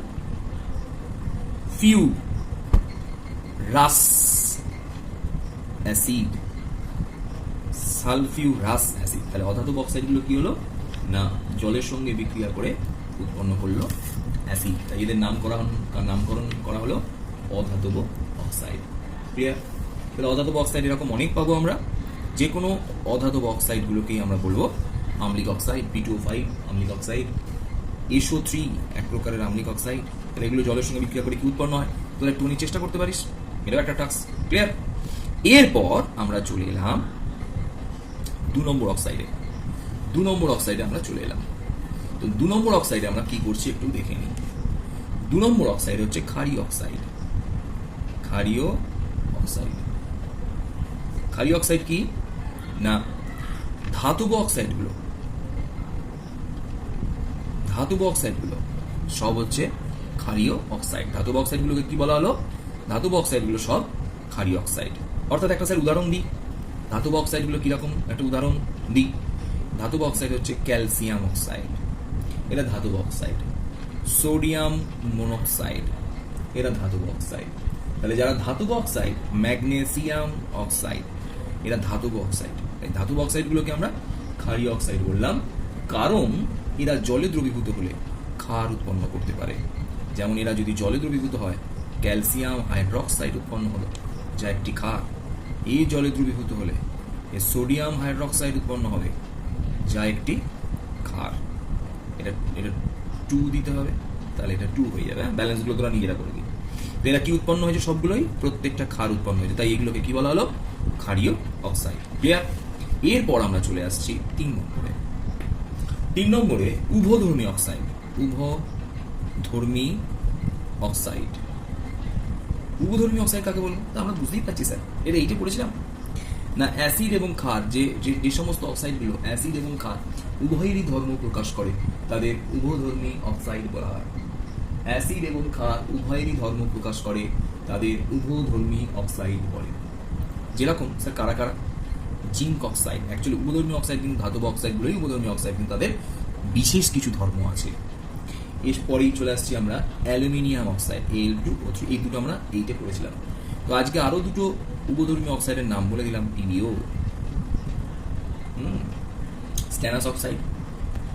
তাহলে এই যে দুটো অক্সাইড আছে, এই অক্সাইডগুলো উভধর্মী অক্সাইড কেন? দেখাও জিঙ্ক অক্সাইড বা অ্যালুমিনিয়াম অক্সাইড একটা উভধর্মী অক্সাইড। কি করে ব্যাখ্যা করব না, আমরা জিঙ্ক অক্সাইডের সাথে প্রথমে ক্ষারের বিক্রিয়া করালাম। ক্ষারের বিক্রিয়া করে উৎপন্ন হচ্ছে Na2ZnO2 প্লাস তার সঙ্গে উৎপন্ন হচ্ছে জল। এবং তাহলে ক্ষারের সঙ্গে বিক্রিয়া করলো, আবার জিঙ্ক অক্সাইডের সঙ্গে যদি অ্যাসিডের বিক্রিয়া করানো হয় তাহলে উৎপন্ন হবে ZnCl2 প্লাস 2H2। তাহলে সুতরাং দেখা গেল অ্যাসিডের সঙ্গেও জিঙ্ক অক্সাইডের বিক্রিয়া হলো। যেহেতু জিঙ্ক অক্সাইড ক্ষার ও অ্যাসিড উভয়ের সঙ্গেই বিক্রিয়া করে, তাই প্রমাণিত হলো জিঙ্ক অক্সাইডের মধ্যে আম্লিক এবং ক্ষার উভয় ধর্মই বর্তমান। ক্ষারের সঙ্গে বিক্রিয়া করলে আম্লিক ধর্ম বর্তমান, আর অম্ল বা অ্যাসিডের সঙ্গে বিক্রিয়া করলে ক্ষারীয় ধর্ম বর্তমান। এই কারণে একইভাবে আমরা Al2O3টাকেও ব্যাখ্যা করতে পারি। তাহলে এরা কি হয়ে গেল? উভধর্মী অক্সাইড। এছাড়াও আর একটা 4 নম্বর অক্সাইড আছে, যে অক্সাইডটাকে আমরা বলে থাকি প্রশম অক্সাইড। প্রশম অক্সাইডের অর্থ হলো এরা জলে দ্রবীভূত হলে অ্যাসিড বা ক্ষার কোনো রকম দ্রবণ উৎপন্ন করে না, বা এদের মধ্যে কোনো রকম অ্যাসিড বা ক্ষার ধর্ম প্রকাশ পায় না। সেই সমস্ত অক্সাইডগুলোকে আমরা বলবো প্রশম অক্সাইড। উদাহরণ কি? জল নিজে একটা প্রশম অক্সাইড, এছাড়াও nitrous oxide, NO nitric oxide এবং CO কার্বন মনোক্সাইড, এরা প্রত্যেকজন হলো প্রশম অক্সাইডের উদাহরণ। অর্থাৎ এদের জলে দ্রবীভূত করলে কোনোরূপ অ্যাসিড বা ক্ষারের উৎপাদন দেখায় না, এবং এরা অ্যাসিড বা ক্ষার ধর্মও প্রদর্শন করে না, তাই এদের নামকরণ করা হলো প্রশম অক্সাইড। ক্লিয়ার? তাহলে এতগুলো অক্সাইডের নাম আমরা পেয়ে গেলাম। আচ্ছা, একটা কথা একটু নির্দেশকগুলোকে আরেকটু ভালো করে ক্লিয়ার করে একটু বলি। আমি নির্দেশক কিভাবে কাজ করে তার জন্য একটা নির্দেশকের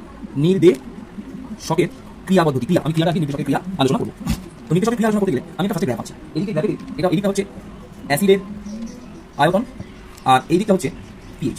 এদিকে আমরা 0 থেকে শুরু করে 0, 1, 2, 3, 4, 5, 6, 7, 8, 9, 10, এটা 10, 11, 12, 13, 14 অবধি করলাম। 1, 2, 3, 4, 5, 6, এটা 4।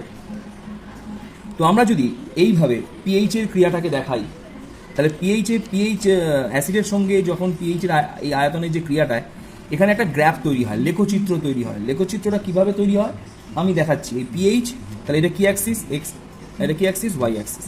এদিকে ওয়াই অ্যাক্সিস আর এদিকে এক্স অ্যাক্সিসে যদি আমরা এদিকে অ্যাসিডের আয়তন আর এদিকে পিএইচ রাখি, তাহলে দেখা যাবে যে একটা এই রকম ধরনের লেখচিত্র তৈরি হচ্ছে। যে লেখচিত্রে লক্ষ্য করলে দেখা যাবে যে এই লেখচিত্রের পিএইচটা 10 থেকে 4 মধ্যে পরিবর্তনশীল হচ্ছে। অর্থাৎ এই লেখচিত্রের ক্রিয়াটা 10 থেকে 4 মধ্যে পরিবর্তনশীল হচ্ছে। এটা কখন হচ্ছে না, এটা যখন আমি লিখছি, কিন্তু ঘুরিয়ে নিলাম এদিকে, হ্যাঁ, যখন আমি তীব্র অ্যাসিড তার সঙ্গে তীব্র ক্ষারের বিক্রিয়া করাবো, তখন এই লেখচিত্রটা এইভাবে প্রকাশ করবে। অর্থাৎ তীব্র অ্যাসিড এবং তীব্র ক্ষারের প্রশমন বিক্রিয়ায় যে লেখচিত্র পাবো, সেই লেখচিত্রটা 10 থেকে 4 মধ্যে তার পরিবর্তনটা পরিলক্ষিত হবে। অর্থাৎ 10 থেকে 4 অবধি পিএইচ এর পরিবর্তনটা এক্ষেত্রে সুস্পষ্ট। ঠিক আছে? এরপর পরগুলো আমি বলছি। তো একটু একটা চার্ট আমি দেখাই তোদের, আমি চার্ট তোদের এখানে তৈরি করে দেখাচ্ছি, তাহলে বুঝতে পারবি। 1, 2, 3, 4। এখানে আমি নির্দেশকগুলোকে লিখছি। ফার্স্টে প্রথম নির্দেশকের নাম হচ্ছে, আমি কিন্তু ফুল বারণ করে লিখবো না, মিথাইল অরেঞ্জ। দ্বিতীয় নির্দেশকের নাম হচ্ছে মিথাইল রেড। তৃতীয় নির্দেশকের নাম হচ্ছে লিটমাস, এবং চতুর্থ নির্দেশকের নাম হচ্ছে ফেনলফথ্যালিন। এই 4টে নির্দেশক আমি তোদের বললাম। এই 4টে নির্দেশক কিভাবে কাজ করে আমরা পরে ছকটা তৈরি করছি। এটা হচ্ছে পিএইচ বিস্তার। পিএইচ বিস্তার কতটা হয় একবার দেখে নি। সরি, পিএইচ বিস্তার উপরে লেখা দরকার ছিল রে। মিথাইল অরেঞ্জের পিএইচ বিস্তার হচ্ছে 2.4 থেকে 4.7। বলছি ব্যাপারটা কি, এটা কিন্তু এক্সট্রা, যদি কারোর বুঝতে অসুবিধা হয় করবি না, কিন্তু এর পরে যেটা বলবো সেটা করতে হবে। মিথাইল রেডের পিএইচ বিস্তার 4.2 থেকে 6.3।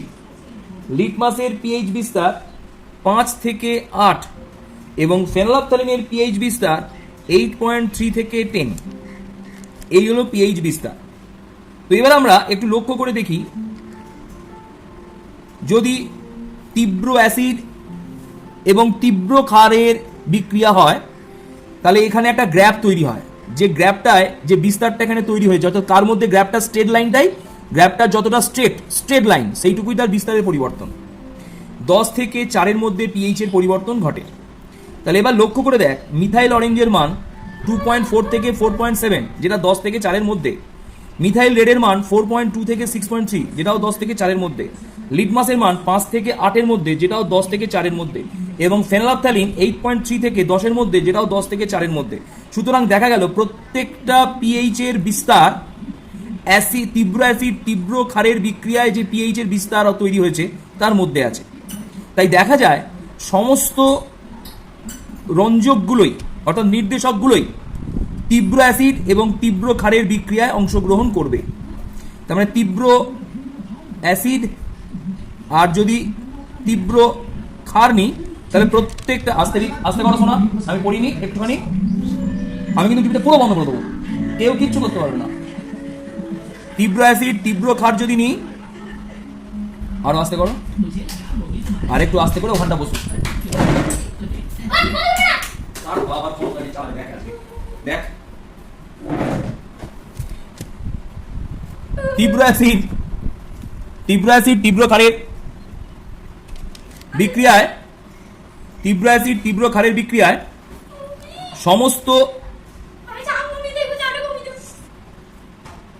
সমস্ত নির্দেশক কিন্তু ব্যবহার করা যাবে। কেন করা যাবে না, এদের পিএইচ বিস্তারটা এদের সবাইকে ঘিরে নিচ্ছে, 10 আর 4-এর বাইরে কিন্তু কেউ নেই।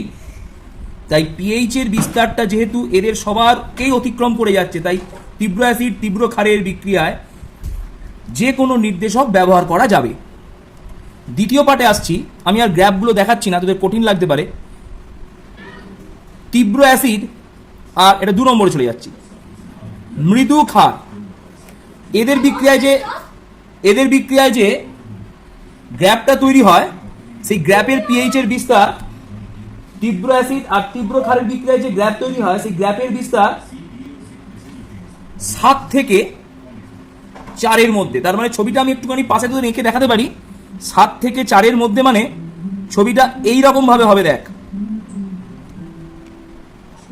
7 থেকে 4, তার মানে এটা হচ্ছে 7 থেকে 4-এর মধ্যে বিস্তার লাভ করবে। তার মানে তখন গ্যাপটা হবে এই গ্যাপটা। গ্যাপ যদি না বুঝতে পারিস, বোঝার দরকার নেই, শুধু মানগুলোকে জান আগে। এটা কিভাবে করছি, আমি করেছি না, এটা প্র্যাকটিক্যাল করে দেখেছি, যেটা গ্রাফ হয়েছে সেটা বসিয়েছি।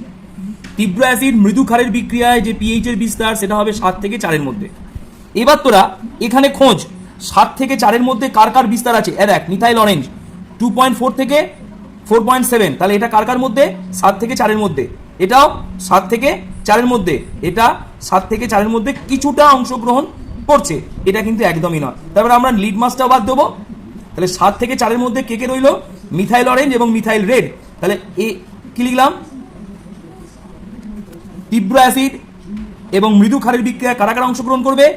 1 নম্বর বললাম মিথাইল অরেঞ্জ, আর 2 নম্বর বললাম মিথাইল রেড। এই দুটো নির্দেশকই আমরা ব্যবহার করতে পারবো। 3 নম্বর চলে আসছি, মৃদু অ্যাসিড ও তীব্র ক্ষার।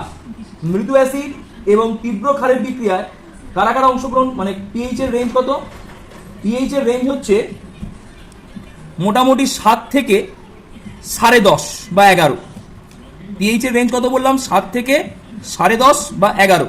লক্ষ্য করে দেখ, এই পিএইচ এর রেঞ্জে কারা কারা কোন নির্দেশক আছে।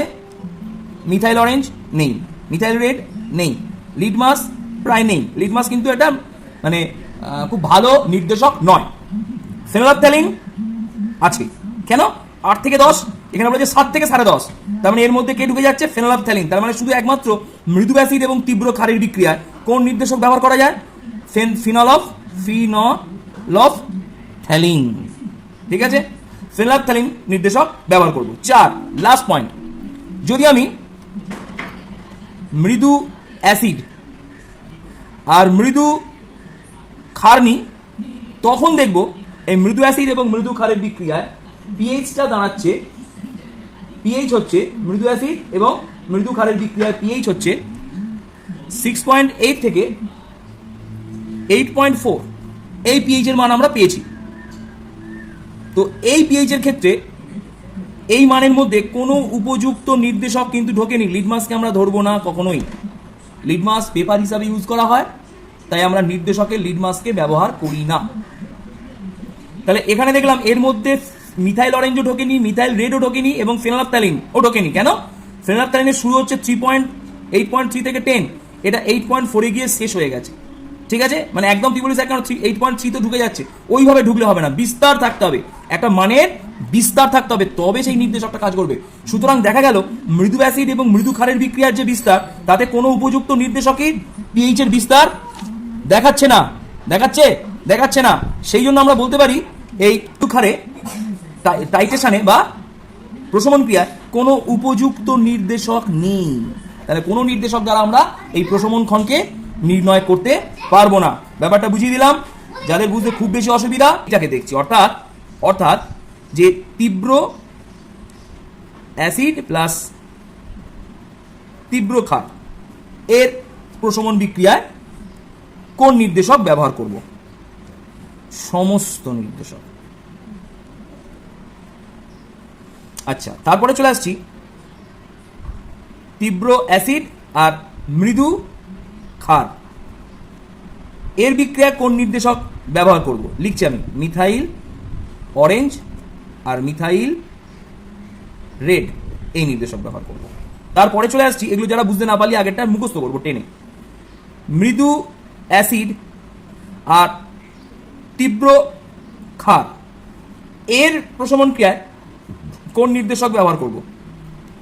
ফেনলফথ্যালিন ব্যবহার করব, বলে দেওয়া হয়েছে এটা কেন।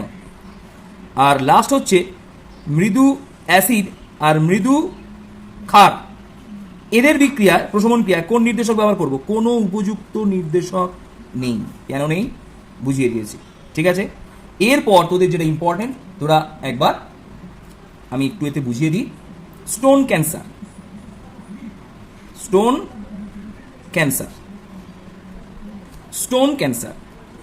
ক্যান্সারের প্রধান কারণ হচ্ছে অ্যাসিড বৃষ্টি। স্টোন ক্যান্সারের প্রধান কারণ হচ্ছে অ্যাসিড বৃষ্টি। স্টোন ক্যান্সারের প্রধান কারণ না ফল। অ্যাসিড বৃষ্টি কি না, বাতাসে থাকা বিশেষ করে সালফার ডাইঅক্সাইড বা সালফার ট্রাইঅক্সাইড এবং কিছু পরিমাণে নাইট্রোজেন ডাইঅক্সাইড জলের সঙ্গে বিক্রিয়া করে সালফিউরিক অ্যাসিড, জলের সঙ্গে বিক্রিয়া করে সালফিউরাস অ্যাসিড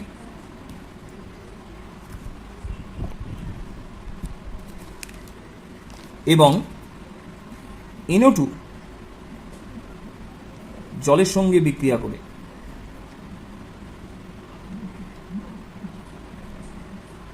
নাইট্রিক অ্যাসিড এবং নাইট্রাস অ্যাসিড উৎপন্ন করে। এরা জলের সঙ্গে মিশে, বৃষ্টির সঙ্গে মিশে মাটিতে এসে পড়ে, একেই বলা হয় অ্যাসিড বৃষ্টি। এই অ্যাসিড বৃষ্টিতে থাকা প্রধানত সালফিউরিক অ্যাসিড বিভিন্ন ইমারত, যেগুলো ক্যালসিয়াম কার্বনেটের তৈরি, সেই ইমারতের ওপর এসে পড়ে এবং ইমারতে থাকা ক্যালসিয়াম কার্বনেটের সাথে এই সালফিউরিক অ্যাসিডের বিক্রিয়া হয়। এই সালফিউরিক অ্যাসিডের বিক্রিয়ায় উৎপন্ন করে ক্যালসিয়াম সালফেট, কার্বন ডাইঅক্সাইড। এই ক্যালসিয়াম সালফেট ইমারতের ওপর একটি অস্বচ্ছ আস্তরণ সৃষ্টি করে এবং এই ক্যালসিয়াম কার্বনেটের আকার বা আয়তন, ক্যালসিয়াম সালফেটের আয়তন ক্যালসিয়াম কার্বনেটের থেকে বেশি হয়। ফলে এই আকারের বৈপরীত্যের জন্য ক্যালসিয়াম কার্বনের ওপরে তৈরি এই স্তর ফেটে যায় এবং ইমারত থেকে খসে খসে পড়তে থাকে। একেই বলা হয় স্টোন ক্যান্সার। অর্থাৎ ইমারতের যে সাদা ইমারত, তার বর্ণ হালকা পিতাভ হয় বা হলুদ বর্ণের হয় এবং এর আকারের বৈপরীত্যের জন্য, এর আয়তনের বৈপরীত্যের জন্য, অর্থাৎ একটা আয়তন কম একটা আয়তন বেশি, তার ফলে উপরের স্তর থেকে আস্তে আস্তে চোগলা উঠতে থাকে হেঁটে গিয়ে। এর ফলে ওই ইমারতের ওপর মসৃণ পাথরগুলো ক্ষয়ে ক্ষয়ে চটা ওঠার মতো উঠতে থাকে। একেই বলা হয় স্টোন ক্যান্সার। স্টোন ক্যান্সারের কারণ কিন্তু আমি বলে দিলাম। তাহলে আমার আবার বলে দিচ্ছি, বিক্রিয়াগুলোকে বারবার দাগ দিয়ে দিয়েছি, এক জায়গায় লিখে যদি তোরা কেউ মুখস্থ না করিস পরীক্ষায় একটাও করতে পারবি না। তাহলে বলতে চাইছি যে আমাদের কোথায় কোন নির্দেশক লাগবে সেটা জানতে গেলে আগে জানতে হবে কোনগুলো তীব্র আর কোনগুলো মৃদু। আমি লিখিয়ে দিচ্ছি। হ্যাঁ, তীব্র অ্যাসিড। তীব্র অ্যাসিড কোনগুলো না HCl, H2SO4, HNO3, এরা তীব্র অ্যাসিড। মৃদু অ্যাসিড কোনগুলো? মৃদু অ্যাসিড হচ্ছে HCN, কমা দিলাম, H2CO3, কমা দিলাম, CH3COOH। এখানে একটা কথা বলি, এই যে অ্যাসিডটা আছে COOH, এই গ্রুপ সম্বন্ধে কিন্তু আমরা ওয়াকিবহল, কারণ আমরা বায়োলজিতে বা লাইফ সায়েন্সে এটা পড়েছি। এটাকে বলা হয় কার্বক্সিলিক গ্রুপ, কার্বক্সিলিক গ্রুপ বলে। ক্লিয়ার? এই কার্বক্সিলিক গ্রুপটা যে সমস্ত যৌগের মধ্যে থাকবে সেই সমস্ত যৌগগুলোকে আমরা বলবো জৈব অ্যাসিড। কিছু অসুবিধা থাকার কথা নয়। যে সমস্ত জৈব অ্যাসিড কম বেশি মৃদু। তার মানে আমরা যদি HCOOH এই অ্যাসিডটা লিখি, এর মধ্যেও COOH আছে, তাহলে এটাও মৃদু। তাহলে COOH যুক্ত অ্যাসিডগুলো জৈব অ্যাসিড, জৈব অ্যাসিডগুলো সবাই মৃদু। ক্লিয়ার? এরপর চলে আসছি তীব্র ক্ষার। তীব্র ক্ষারের উদাহরণ কি না, তীব্র ক্ষার প্রথমেই NaOH, তারপরই KOH, এই দুটোই মেন তীব্র ক্ষার। মৃদু ক্ষারের মধ্যে কারা পড়লো? মৃদু ক্ষারের মধ্যে কারা পড়লো? মৃদু ক্ষারের মধ্যে পড়লো ammonium hydroxide, aluminium hydroxide, ferric hydroxide, এতগুলো মৃদু ক্ষারের মধ্যে পড়লো। এবার এইগুলো জানা যদি হয়ে যায় তাহলে আমাদের এগুলো করা কোনো অসুবিধা নয়। এখানে চলে এলাম, এটা কি অ্যাসিড? মৃদু অ্যাসিড, ম। এটা কি ক্ষার? তীব্র ক্ষার, ত। মথ হলে মথ, অর্থাৎ মৃদু অ্যাসিড, তীব্র ক্ষার। তাহলে এদের দুজনের মারপিটে তীব্র ক্ষার অ্যাসিডকে নষ্ট করে দেবে। তাহলে ক্ষার যদি তীব্র হয় তাহলে পিএইচটা 7-এর বেশি হবে। আমার বড়োয়ারকে বোঝানো আছে যে পিএইচ যদি 7-এর বেশি হয় তখন সেখানে ফেনলফথ্যালিন, ফেনলপ, আর লিখছি না, ফেনলফথ্যালিন। ক্লিয়ার? এটা আমার টোটকা করানো আছে। মৃদু অ্যাসিড, তীব্র ক্ষার, ফেনলফথ্যালিন। তাহলে মৃদু তীব্র ক্ষার চিনতে পারলাম, তাহলেই ফেনলফথ্যালিন লিখতে পারবো। তীব্র অ্যাসিড, তীব্র ক্ষার, এর আগে করে দিয়েছি কিন্তু তলায় আমি, ঠিক আছে? তীব্র অ্যাসিড, তীব্র ক্ষার, যে কোনো নির্দেশক, যে কোনো নির্দেশক। ক্লিয়ার? তীব্র অ্যাসিড, মৃদু ক্ষার, তাহলে অ্যাসিড জিতে যাচ্ছে। অ্যাসিড জিতে গেলে পিএইচটা 7-এর কম হয়ে যাবে, 4 থেকে 7 পর্যন্ত। ওখানে কারা কারা পিএইচ এর বিস্তার করছে ওর মধ্যে? 4 থেকে 7-এর মধ্যে মিথাইল অরেঞ্জ আর মিথাইল রেড। তাহলে মিথাইল অরেঞ্জ আর মিথাইল রেড। ঠিক আছে? ক্লিয়ার? এটা মৃদু অ্যাসিড। কেন না, এটা COOH গ্রুপ আছে, মানে জৈব অ্যাসিড, মৃদু অ্যাসিড। এটাও কি ক্ষার? মৃদু ক্ষার, ম।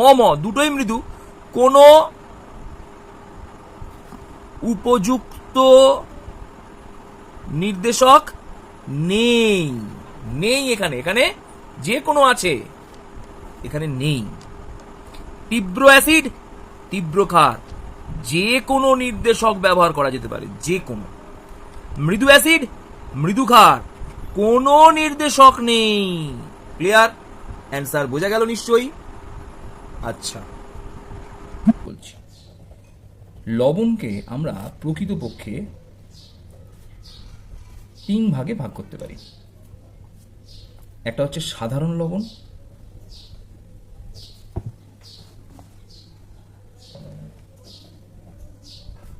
একটা হলো যুগ্ম লবণ, যুগ্ম লবণ ডবল সল্ট বলা হয় এটাকে, ডবল সল্ট। আর একটা হলো জটিল লবণ। এই যুগ্ম লবণকে অনেক সময় ধাতব লবণও বলা হয়, দ্বিধাতব লবণ। তো সাধারণ লবণকে তো আমরা 3 ভাগে ভাগ করেইছি, প্রশম লবণ, অ্যাসিড লবণ বা বাই লবণ, আর ক্ষারীয় লবণ। আমরা এই ভাগগুলো করেইছি, ঠিক আছে? তাহলে এটা কার ভাগ? সাধারণ লবণের ভাগ। তাহলে যুগ্ম লবণ কাকে বলে? না, অনেক সময় দুটি সাধারণ লবণ নির্দিষ্ট অনুপাতে যুক্ত হয়ে যে লবণ উৎপন্ন করে, যা সাধারণত কঠিন অবস্থায় থাকে, তাকে যুগ্ম লবণ বলে। এবং এই লবণগুলি জলে দ্রবীভূত হলে প্রত্যেকটি লবণ মধ্যস্থ আয়নে বিশ্লিষ্ট হয়, বিয়োজিত হয়ে যায়। সাধারণ অ্যালাম, সাধারণ অ্যালামের সংকেত হচ্ছে K2SO4, Al2SO4 হোল 3, 24 অণু জল। এটা হলো একটা যুগ্ম লবণের উদাহরণ। এটাকে বলা হলো সাধারণ অ্যালাম, বা আমরা যাকে বলি ফটকিরি। এই ফটকিরিটা একটি যুগ্ম লবণ, কারণ এখানে দুটো সাধারণ লবণ নির্দিষ্ট অনুপাতে যুক্ত হয়েছে এবং এটি একটি কঠিন অবস্থা। এবং একে যখন জলে দ্রবীভূত করব, এই লবণগুলো K+ আর SO4- আয়ন সৃষ্টি করবে, এবং এই লবণটাও Al3+ আর SO4- আয়ন সৃষ্টি করবে। সুতরাং দেখা গেল এই লবণগুলো আলাদা আলাদা ভাবে জলীয় দ্রবণে যে আয়ন সৃষ্টি করতো, যুগ্ম লবণে সেই সমস্ত আয়নগুলি আমরা জলীয় দ্রবণে পাবো। এছাড়াও কিছু সাধারণ লবণের উদাহরণ আমি দেখাচ্ছি, এই যুগ্ম লবণের উদাহরণ: ক্রোম অ্যালাম, পটাশিয়াম সালফেট, তার সঙ্গে chromium sulphate, Cr2, SO4 whole 3, দিয়ে 24 অণু জল। এটাকে বলা হলো ক্রোমিয়াম আছে বলে বলা হলো ক্রোম অ্যালাম। এটাতে পটাশিয়াম আছে বলে এটার নাম হলো পটাশ অ্যালাম, ফটকিরি, ঠিক আছে, বা সাধারণ অ্যালাম বলে। এছাড়াও মোর লবণ বলে একটা লবণ আছে, মোর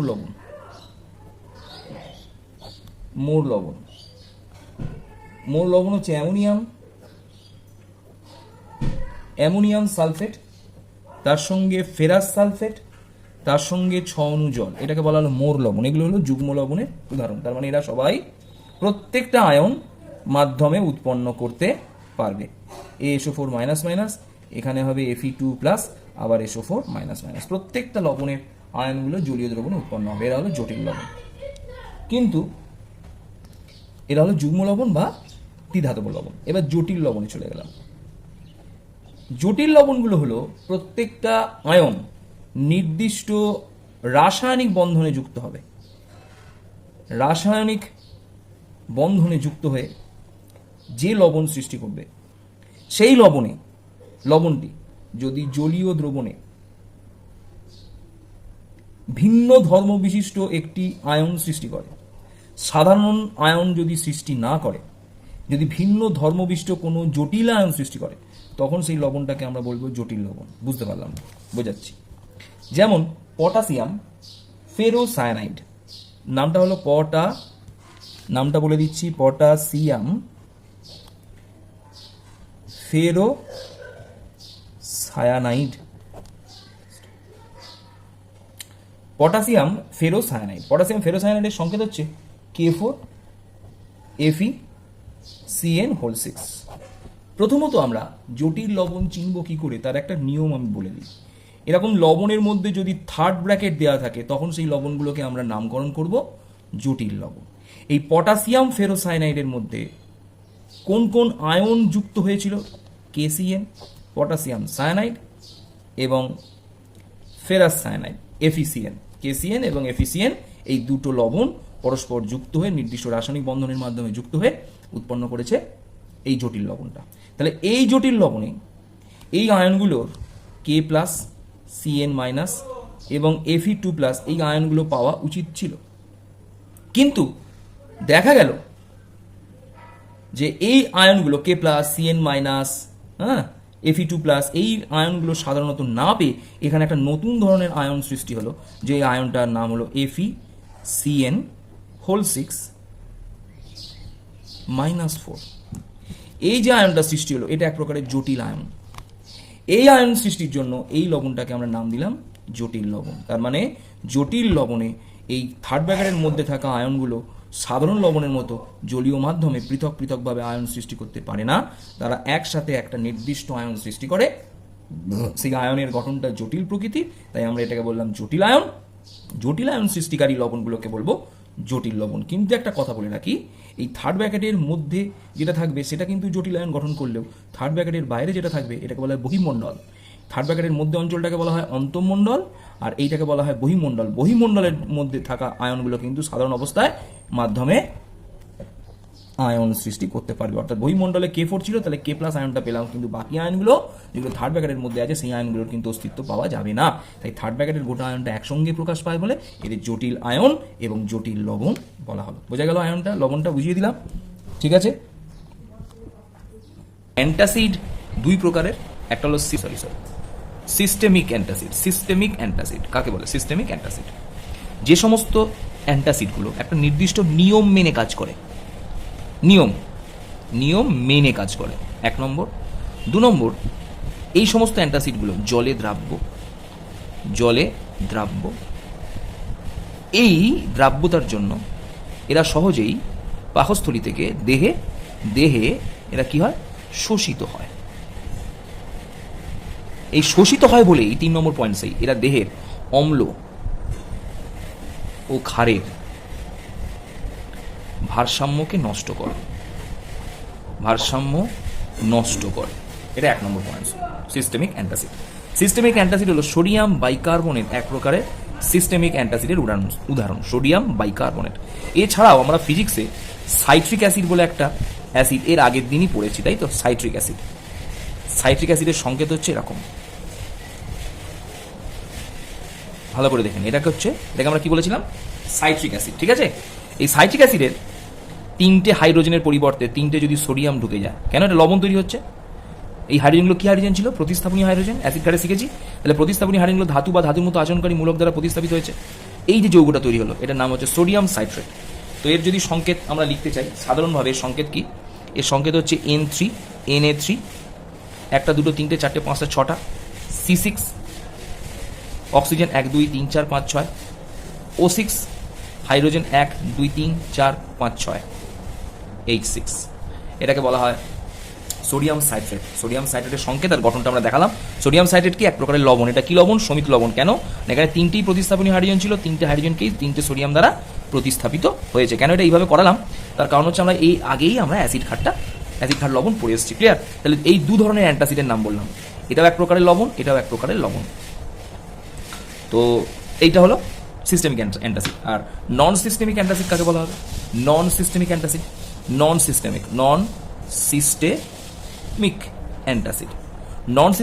কাকে বলা হবে না? যে সমস্ত অ্যান্টাসিডগুলো 1 নম্বর কোনো নিয়ম মানে না, কোনো নির্দিষ্ট নিয়ম মেনে চলে না, নির্দিষ্ট কোনো নিয়ম নেই।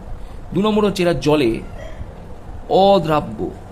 যেহেতু এরা জলে অদ্রাব্য তাই এরা পাকস্থলী থেকে কি হয় না?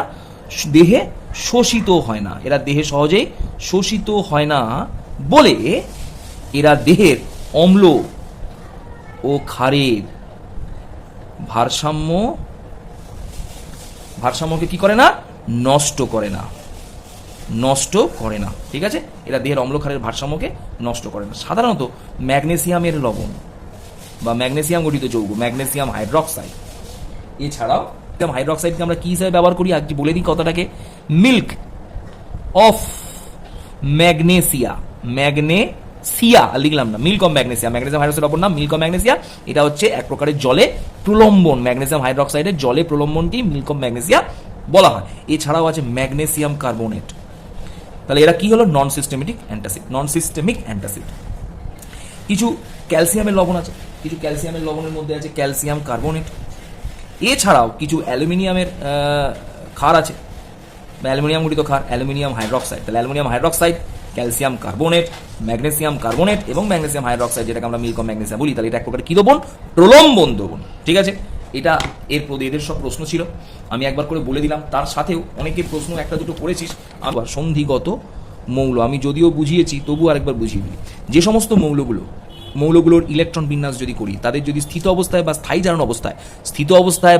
জারণ অবস্থায় অসম্পূর্ণ ডি ইলেকট্রন থাকে, সেই সমস্ত মৌলগুলোকে সন্ধিগত মৌল বলে। এগুলো আমরা পরে পড়বো, তবু এখন একবার বলে দিচ্ছি। ধর আমি এটা করছি আয়রন, এফির ইলেকট্রন বিন্যাস আমরা করতে শিখে গেছি।